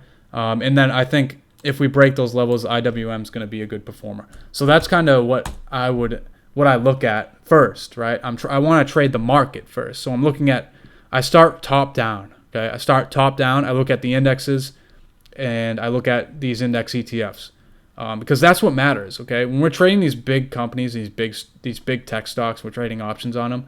They're gonna move, assuming there's no like crazy news on them and it's just a normal day. They're gonna move with the market, okay? Everything moves with the overall market, most of the time. Now it's not always the case. Obviously, sometimes you'll have something, but that's assuming if there's no crazy news or anything like that. Usually, if there's nothing going on, whatever the market's doing is what most of the stocks are going to. The market's green, most stocks are going to be green, right? So that's why, like I said, I start with the market. Now we can look at, I know we have some trades open. I think we still have like Morgan Stanley. We have that trade going on. So actually, interesting thing on Friday. One interesting thing to be aware of on Friday that, we were kind of talking about at my bank is rates on Friday rates on Friday, actually, it looks like they finished up a little bit, but rates were down for most of the day, which is weird because when rates are down, that means people are buying bonds. But usually when you see the market strong, you usually don't see people buying bonds. You usually see most money going into the market. So the fact that people were buying bonds and the market on Friday is kind of like mixed signals, right? Because usually when people buy bonds, that's bearish for the market. As rates go higher, that's usually that's not higher rates is not good for the overall market. It's good for banks, and that's really it. And whenever the market rallies, usually rates go higher because people sell bonds and more money goes into the market. Usually you don't see rates go higher, usually you don't see rates go lower and the market go higher. Because if you see rates go lower and the market go higher, that means money's going into both bonds and the market, and that's usually not the way it works. So that was kind of weird, something to be aware of on Friday. Now, TLT did finish flat, so rates were a lot higher, and then the TLT got sold down. So money did come out of bonds towards the end of the day. But I also look at the TLT, right? Because the TLT tells me bonds. I want to make sure that everything makes sense. So here, the fact that the market was so strong on Friday and bonds were barely down, that's kind of like raising a yellow flag for me. Because on a strong day like Friday, where the S&P was up almost 0.7%, I would want to see the TLT down more. I would want to see more people selling bonds. And again, there's an inverse correlation between bonds and rates. So when the TLT is moving down, rates are moving higher. So I would have wanted to see on Friday rates a lot higher than they were, and bonds and the TLT down a lot more, which it was barely down at all. So it's kind of a yellow flag just because the TLT wasn't down as much as I think it should have been, with how strong the market was, if that makes sense. But it's just another indicator that I look at, right? And then I look at the VIX too. Nothing really to be worried about on the VIX. Still crazy low, so that's bullish as well. It's below 11 is just insane low, and then even below 12, like 12 or 13 or under is low. So 13 or under is really the bull zone in the market for the VIX. And then if you're below 12, or if you're below 11 and 12, that's even crazier. Like just showing that there's really no one's bearish, because the VIX rises when more puts are being bought. So on the S&P, so that's that. And we'll go back to Morgan Stanley and look at a stock, and then we're going to try and move along here. We don't have a lot of time left. But I mean, Morgan Stanley was very strong on Friday. Broke out of this range. There's no reason why, if the market doesn't continue higher, that Morgan Stanley won't continue higher as well. Very strong price action on Friday for Morgan Stanley. Broke out of this range, broke above this 44 level. So, okay, so that's that. Now I'm going to check the chat.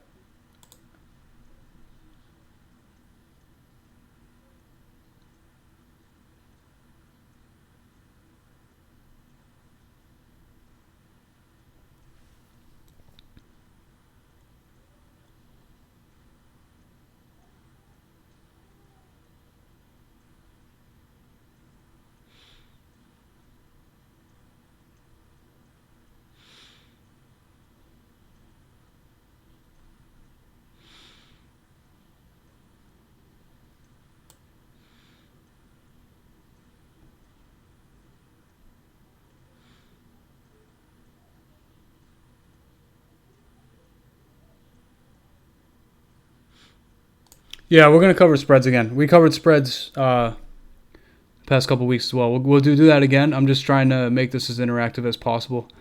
Let's see. A long put strategy. So Regan, a long put is just when you buy to open a put. That's being long a put. And a long call is just when you buy to open a call. Those are, technically speaking, those are long puts and long calls.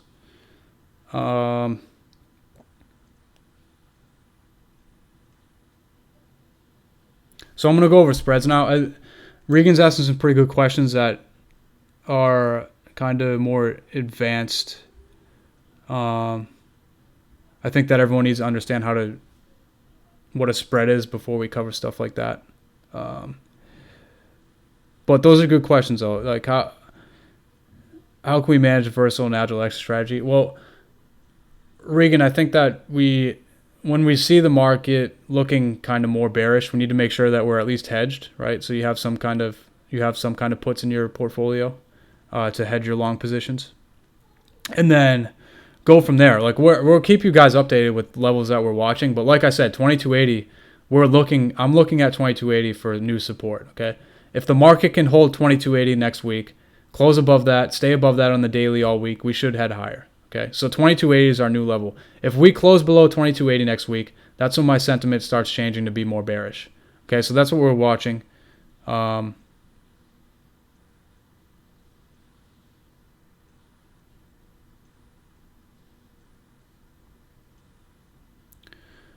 Okay, yeah. Gotcha. So we'll cover the Greeks and spreads again. Sorry, I was just trying to help you guys as much as I could before I went off the script, because I know we've covered this a bunch of times. Okay, so yeah, so we already covered all this. We had some great trades this week. Okay, so we're going to go over the Greeks again and then spreads, and then that's probably all the time we have left. So I'm not going to be able to interact with you guys much longer, or probably maybe not have time to interact that much at all. But like I said, I wanted to make sure that we made this as interactive as we could before I started covering this stuff again, because we could always, make videos like this and record them. But when we're live here for 2 hours, I want to make sure that we interact with you guys as much as possible, just because we could make a video like this, like going off a script at any point in time. But I think it's more important to interact when we can. So, okay, so now we're going to cover the Greeks. And then we're gonna look at spreads again, and then I will try and address some questions towards the end.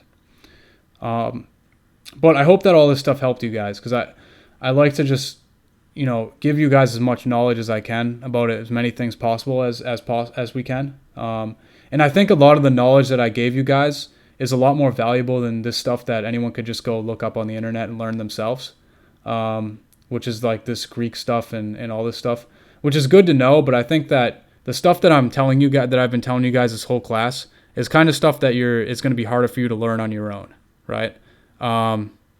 Whereas learning like the Greeks and learning spreads, yeah, I mean, does you need that to be taught? Yeah, we want to obviously cover that, and we have covered that, and we're going to keep covering that to help you guys learn. but it's not as easy to find the stuff that I've been telling you guys all along on the internet. Where this stuff here, you could find this on the internet on multiple places easily. So I just want to like, I guess emphasize how important it is to just try and be as interactive as we can, and help you guys where we can, and then also drive home all these key things as well, and then answer questions where we can. But like, I think a lot of the stuff that we covered so far today is, like I said, stuff that is not going to be as easily accessible on the internet. Whereas this stuff, I think, is, and then also just we can make a video on this stuff, and then But okay, so, and then now the good thing about this is this can be interactive too. So I'm going to cover this. It's not going to take that long, and then I want you guys to ask any questions you have, and then that's the good part about it, is that we can make this interactive as well. So, okay, so the Greeks, delta and gamma. So we already talked about a decent amount about delta. Basically, very simply, the way delta works is if we buy an apple, say we buy an Apple call. So this is all just going to be Apple examples, right? So say we buy a $100 Apple call for $3. If our delta is 50 cents on this call, and Apple's trading at, so we buy this $100 Apple call. Apple's trading at $99.50. The delta's 50. We buy it for $3. The next day it moves up $1, right? So the next day it moves to 101.50 from 99.50. So it moves up $1 the next day.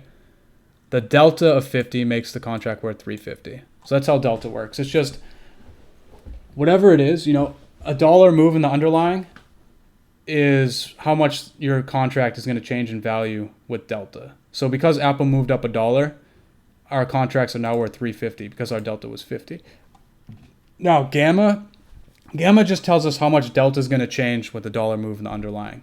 So it's like similar to delta, except it's telling us how much delta is going to increase, right? So take the same example. Apple's trading at $99.50. If it moves to 101.50 the next day, the call's still going to be worth $3.50. Same thing, right? So this is another example of delta. But our delta now is going to be worth 60 cents because the gamma is 10 cents, right? So I'm giving you this as the same example, except now we know what gamma is. So if gamma is 10 cents and we buy this Apple call for $3, the delta is still 50. It's trading at $99.50. The next day it moves up $1, or next day it moves up $2. Sorry, this is $2. I'm just going to change this to 100. My mistake, guys. Yeah, I'm going to change this to 100. Sorry, so that's a dollar move, right? So 150. I had a $2 move in there. My bad. So that's $3.50 for a dollar move. And here, same thing, right? So same example. We have a $100 strike Apple call. It's $3, and the delta's 50 cents. And we buy it when Apple's at $99.50. Now the next day, Apple moves up $1 to $150. The call is going to be worth $3.50 because the delta is 50 cents, right? So because Apple moved up $1, the delta moved up 50 cents. That's how delta works. Now, also, because Apple moved up $1, which caused our contracts to go up by 50 cents, gamma was 10 cents. So now that Apple moved up $1, our delta is now 60 cents. That's how gamma works. It's just how much our delta is going to increase with the dollar move in the underlying. Right? Okay, so here, let's see if anyone has questions on that.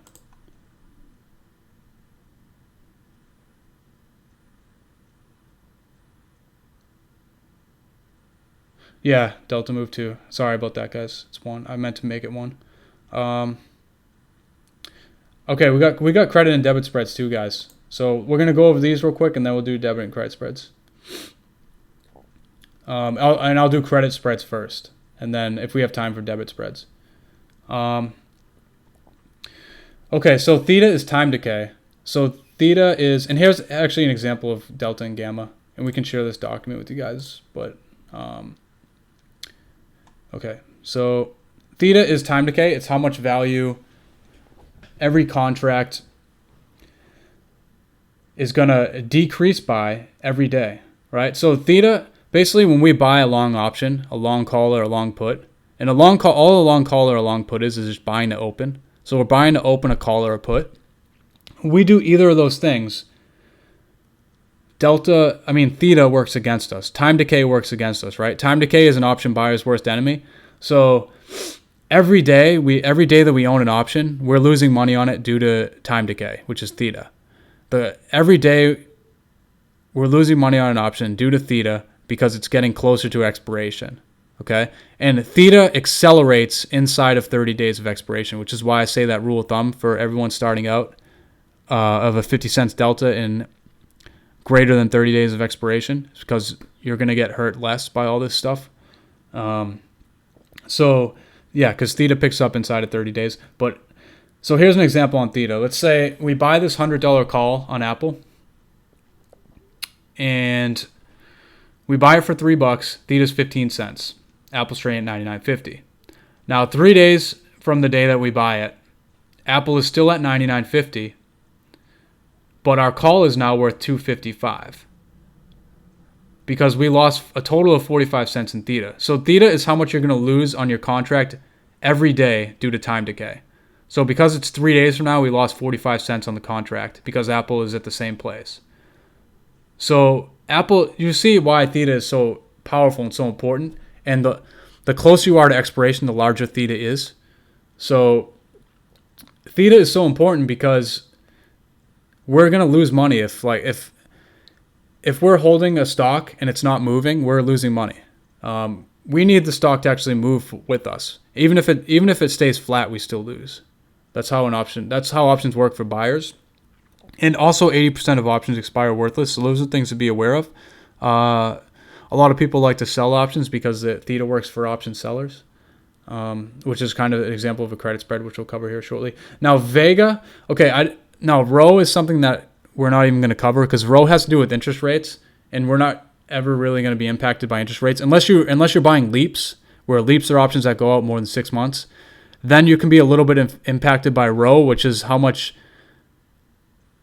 every 1% change in interest rates will impact your options. But I wouldn't even worry about Rho, really. It's not going to impact us by having the options that we're trading aren't going to be impacted by Rho pretty much at all. The last thing we're going to cover is Vega, though. So Vega is how much the value of an option changes with a 1% move in implied volatility. I just watch implied volatility. That's important on every option. We always want implied volatility to move up because that's going to help the value of our option. But here's an example of how Vega works. So we buy that 100 call on Apple for $3. Vega's 8 cents and IV is 17%. If IV moves to 18%, the call is going to be worth $3.08. Our contract's going to gain 8 cents in value. And here's just this rule of thumb that I want to share with you guys again to help you guys. When we're trading on our own starting out, we don't want to go for a greater expiration in 30 days. And we also want to keep our delta of at least 50 cents. So, that's the Greeks. Let's see.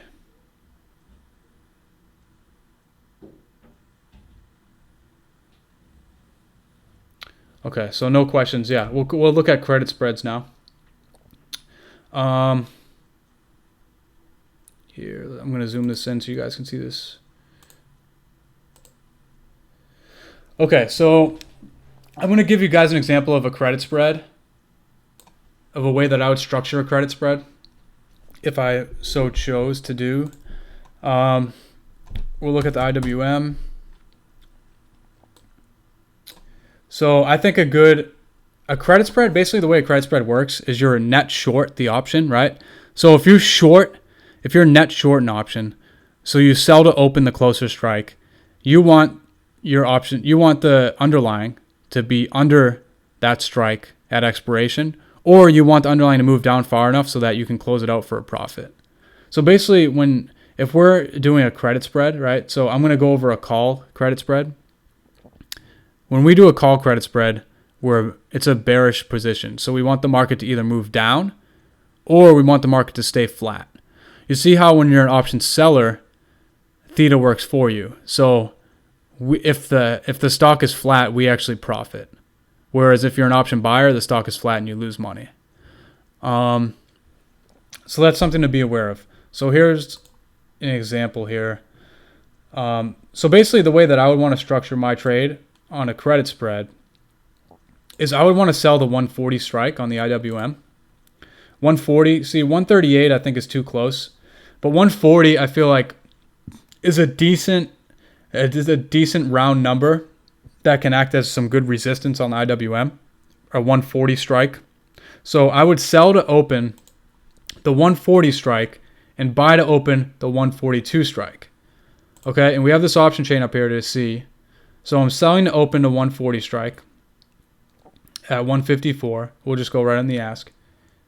And I'm buying to open the 142 strike at 90. So we have 140 at 140.54. So 154 and 90, right? Which is what we have right here. I got 150, so 154. No, actually, yeah, 150. Because if we're selling, I'm just going to assume that we get filled at the worst. So we could probably get filled at 152, but we'll definitely get filled at 150 when we sell. So we sell to open at 150 and we buy to open at 90, right? So we get that 60 cent. We get a 60 cent credit. Okay? And our max loss is $2. So if the IWM goes above 142, we're going to lose 200 per contract. And that's the margin that we have to put up to be able to make the trade. Is 200 per credit spread. So our max loss is 200 per contract. It's the difference in the strike, right? $2. Now, we get this 60 cent credit right off the bat. And as long as the IWM stays below 140, this position is going to continue to make us profits and grow in profits. And if it expires below 140, we should get the $2 credit. But ideally, I usually don't hold my trades until expiration. So I'm going to give an example here of what would happen. Like, let's say 2 weeks from now, the IWM moves down $1.50, and we can sell out for $1.15 instead of 60 cents. I would always take that most of the time instead of waiting until expiration, because I can move on to the next trade. Now, it's all preference and how long you want to hold and how much you want to risk. But it's just something to be aware of, that like when we open spreads, that doesn't necessarily mean that we have to hold until expiration, or even that we should hold until expiration. I'm always looking to take my profits when I have them and move on to the next trade. And if I gain an extra 55 cents in a couple weeks and I can close this trade out, we're probably close to, at that point as well, close to a bottom point in the market, right? Like a place where buyers can come in anyways. So, I mean, that would be a decent point that's where I would lock in profits. So basically, what we do with a call credit spread is we're selling to open the closest strike and bringing in a credit. And we need to put up margin to get that credit. And our max loss is the difference between the strikes. So, I mean, that's kind of how a credit spread works. It's pretty straightforward. It's just like the exact opposite of a debit spread. And, I mean, we can go over a debit spread too. It's pretty straightforward. But let's see if there's any questions for the credit spread first.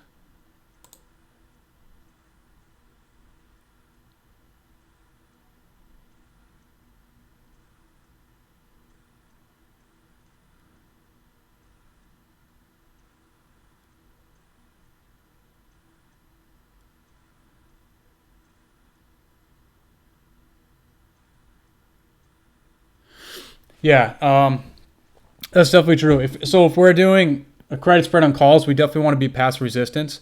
And 138 is definitely near-term resistance, which is why I chose 140. But you could even choose 141. It just has to be a level that you're okay with. And, I mean, theta is always negative. Theta is always going to hurt whether or not it says, so let's look up here. Let's look at this option chain. Theta on both sides is negative. Theta is always negative, but like an example of delta is negative on the puts and it's positive on the calls. Don't even worry about that. Don't even worry about the negative sign. It's all the same thing, right? If we have a 56 delta on a put, if the IWM moves down $1, we're making 56 cents. Okay. It's just expressed in a negative term, but it's something, don't even worry about it. But theta is always negative. Theta is always, we're losing money on, like, here's an example, right? These 138s. Do you see how small theta is because it's 40 days out until expiration? We're only losing 3 cents a day on this contract due to time decay, which is why I tell you guys to go, greater than 30 days where theta is very small. We're not really impacted by time decay that much. It's kind of like a better trade for us, if we're buying options, if we're buying a call. So let's see what else we got in here.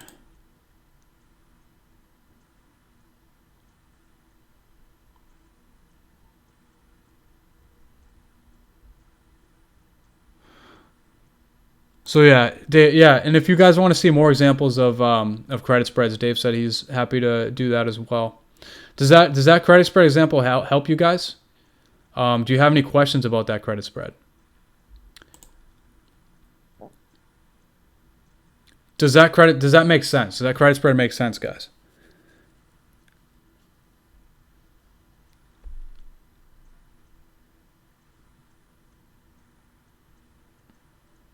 I don't see anything in the chat here. So yeah, I mean, I hope that helps you guys. Because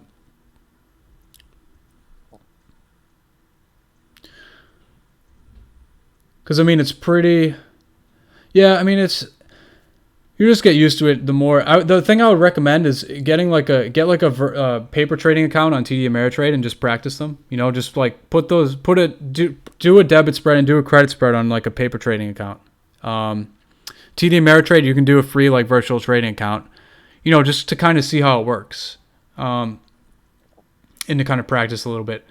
That can be good to just kind of see the spread side of things. Now, if no one has any other questions, I can touch on debit spreads as well.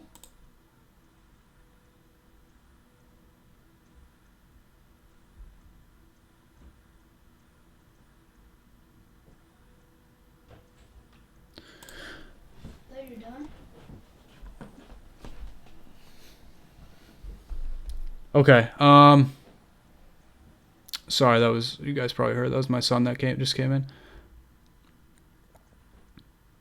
How do we exit credit spreads on TOS? How do we exit credit spreads on Thinkorswim?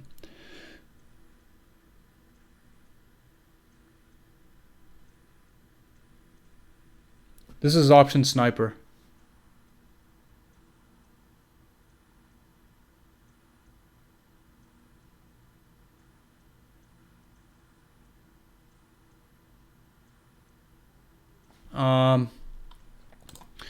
Yeah, I mean, I know that. Sorry, I know that was it might have been a little bit fast. But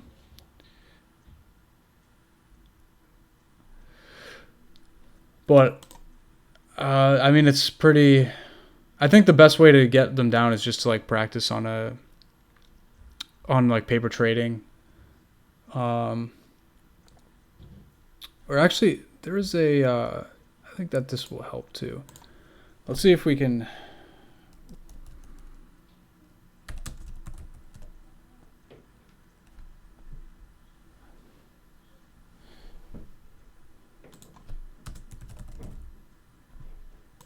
There's like this spread creator on this website, iVolatility, that might be able to help.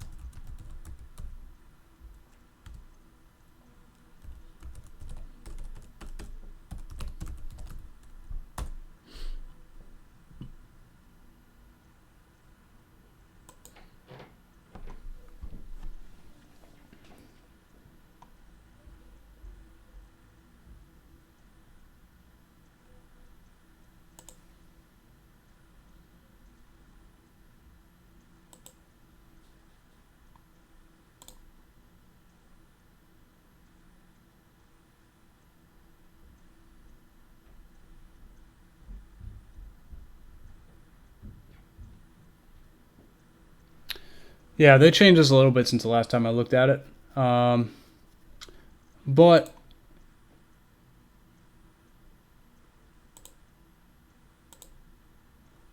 you used to be able to do spreads on these, and then you could kind of see like how it worked.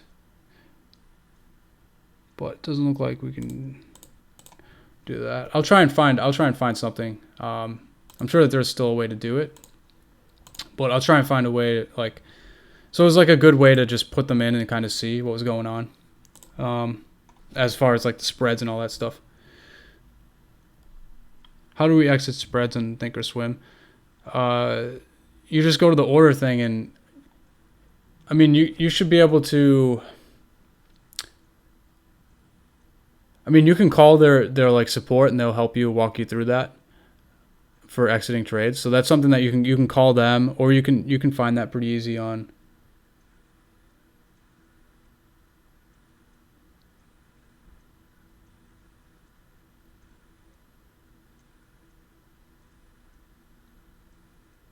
Yeah, you can email me. My email's right up there. Still want to know the 60 credit.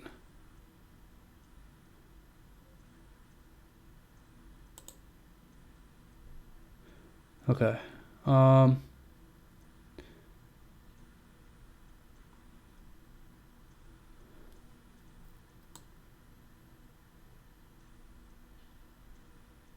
So the 60 credit doesn't like go. It goes in once you close out the trade.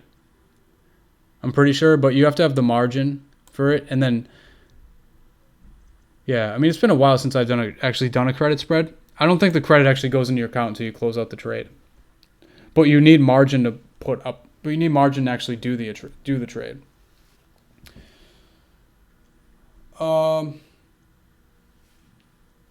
Let's see. I mean, we can go over a debit spread here briefly. We can touch on debit spread. So, if I was going to buy a debit spread, I would do 136 strike. I would do 136 by 139.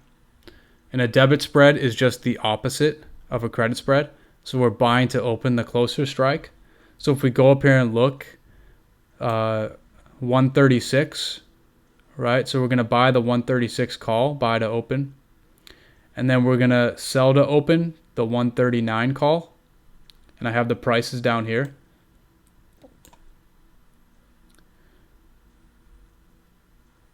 So the total cost of that debit spread would be 160 if we went to the 136, 139. And our max profits on a debit spread is if it goes above 139. And that doesn't necessarily mean that we need to go to 139 to make max profit or to make profits. Basically, the goal here of a debit spread is we want this option to expire worthless, or we want this option to get as close to zero as possible. So the 139 strike, you see how it's 195? The closer this gets to zero, the better, because we sold it. And then we're capped at a $3 max gain, which is the difference between the strikes. And this is the same thing. Like if I have a good gain within a couple weeks and the IWM moves in my favor, and I can take like 265, I'm not going to be waiting for the $3. Okay, I'm going to take the 265 and move on to the next trade. So this is another example of how when I operate with spreads, I'm not necessarily looking to hold that spread until expiration. Does that make sense, guys?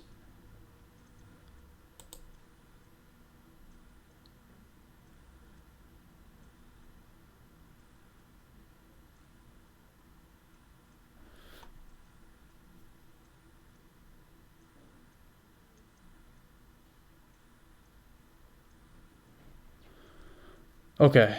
So yeah, I mean, I know I was planning on covering the spreads and the Greeks, for like the last 30 minutes, which is kind of what we did. But I wanted to make sure for most of the time that we were being as interactive as we could with you guys, and helping to answer any questions that you had, and also trying to give you information that's not as readily accessible on the internet, and that if I didn't tell it to you, you guys may not be aware of it.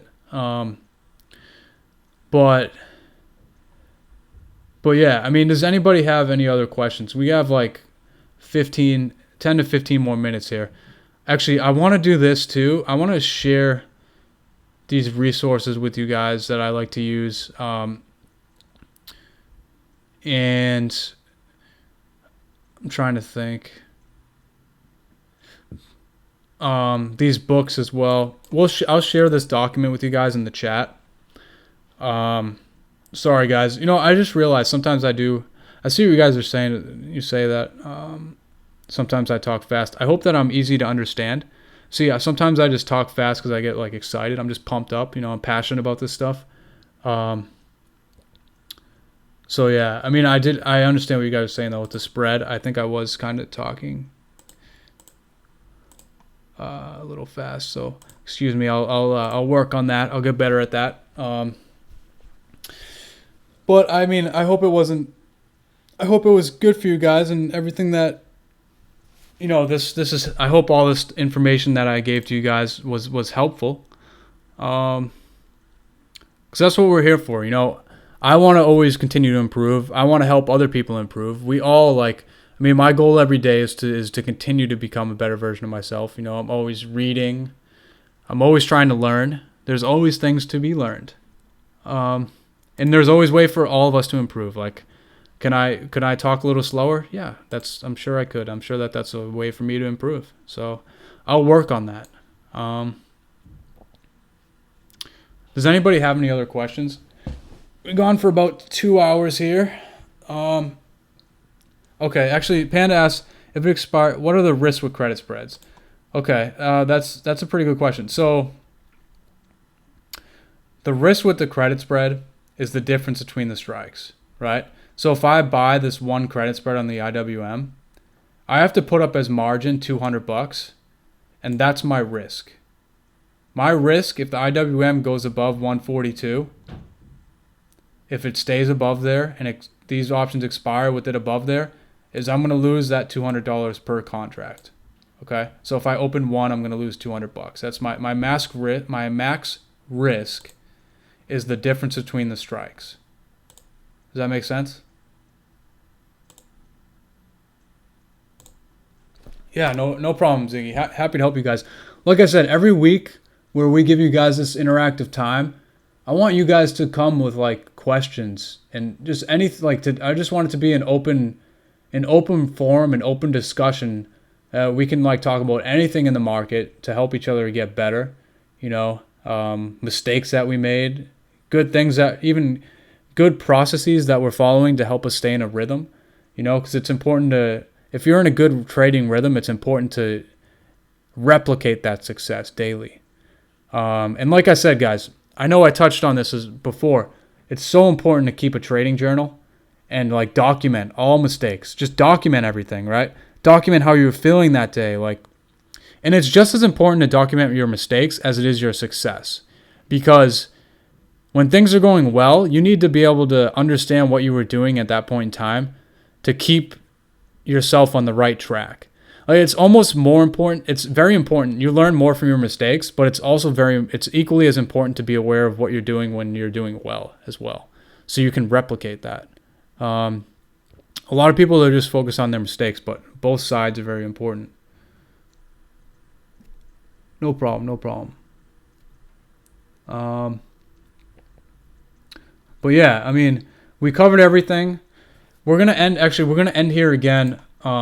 I just want to go over again the trades that we had this week that were great for us. We covered them in the beginning, and we'll end with that just because we want to, like I said, we want to teach you guys, we want to help you guys. Not only do we want to teach you guys to fish, but the other way around. We don't want to feed you guys. We want to teach you guys to fish as well.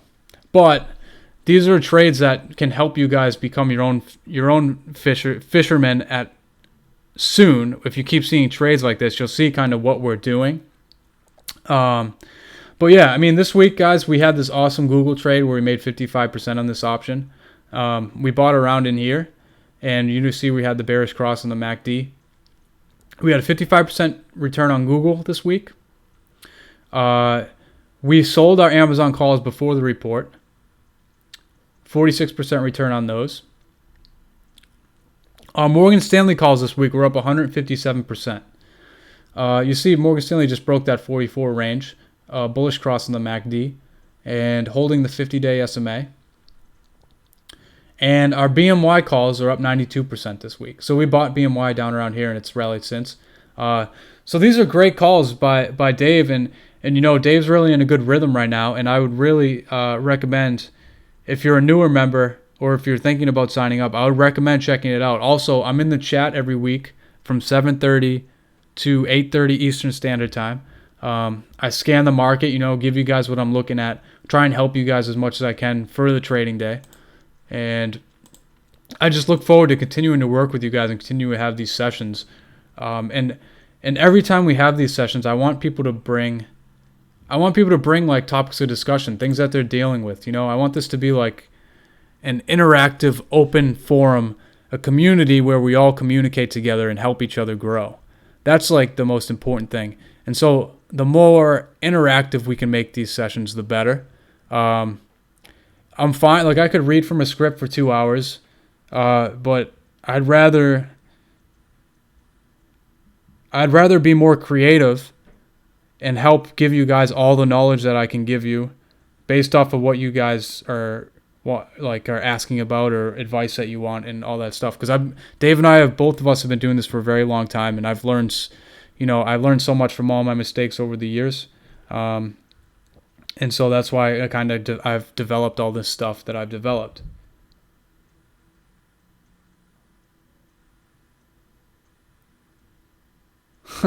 That's awesome, Rick. I'm glad you got that book. It's an amazing book. Guys, I could talk another 2 hours about self-development and our conscious and subconscious mind and why the subconscious mind is so important. And why it's so important to always be aware of our thoughts, right? Always control our thoughts. Always direct our thoughts to the right place. Power of Your Subconscious Mind really changed my life. So if you want to read a life-changing book and you can read something with an open mind, I would highly recommend Power of Your Subconscious Mind. And then I would also highly recommend Master Key to Riches. Those are my two favorite books on the planet. Yeah, no problem. No problem, guys. So if nobody else has any questions, I think this session went pretty well. I'm happy with the way this went. I'm glad that we were able to cover all this stuff. I'm also glad that I was able to be creative and I got enough feedback from you guys that I could come up with things that I wanted to talk about to help you guys. We got to spend a good amount of time looking at charts, and I showed you guys how I look at the market, and I hope that helps as well. Remember this, guys. We're trade the market first, okay? Trade the market first. Trade the market first, okay? Stocks are secondary. Yeah, are we actually trading stocks? Yes, but we're trading stocks because of our outlook on the market, okay? So remember that. And then these Greeks, I'll share this document with you guys in the chat. That's everything for today. Hey guys, enjoy the Super Bowl. I'm from Boston, so go Pats. Toughest part is reading the charts and entering and exiting. Well, yeah, it all can be tough, Ziggy. Yeah, no problem, Robert. Hey, it was fun, guys. I'm going to end this live session. I will share this document in the chat. And I look forward to working with you guys more and being in chat again on Monday morning. And if there's anything you want to see for next week, let us know. And also next week, be ready to... Steelers. Be ready to, next week, kind of come with some things that you want to see. Your concerns or what happened. Let's talk more in depth about how we can improve, right? I want everyone to keep a journal, and I want you guys to document mistakes you made, and we can talk about that stuff too, and then maybe come up with solutions and rules, and the more interactive we can make it, the better, like I said, guys. But hey, guys, have a good weekend. Go Patriots. I mean, enjoy the rest of your Sunday. The weekend's over pretty much. But enjoy the rest of your Sunday. Have a good week. I'll see you guys tomorrow, a.m. And I mean that's everything. So it was fun, guys. It was a good time. I'm gonna end this right now, and like I said, I'll put the link in the chat.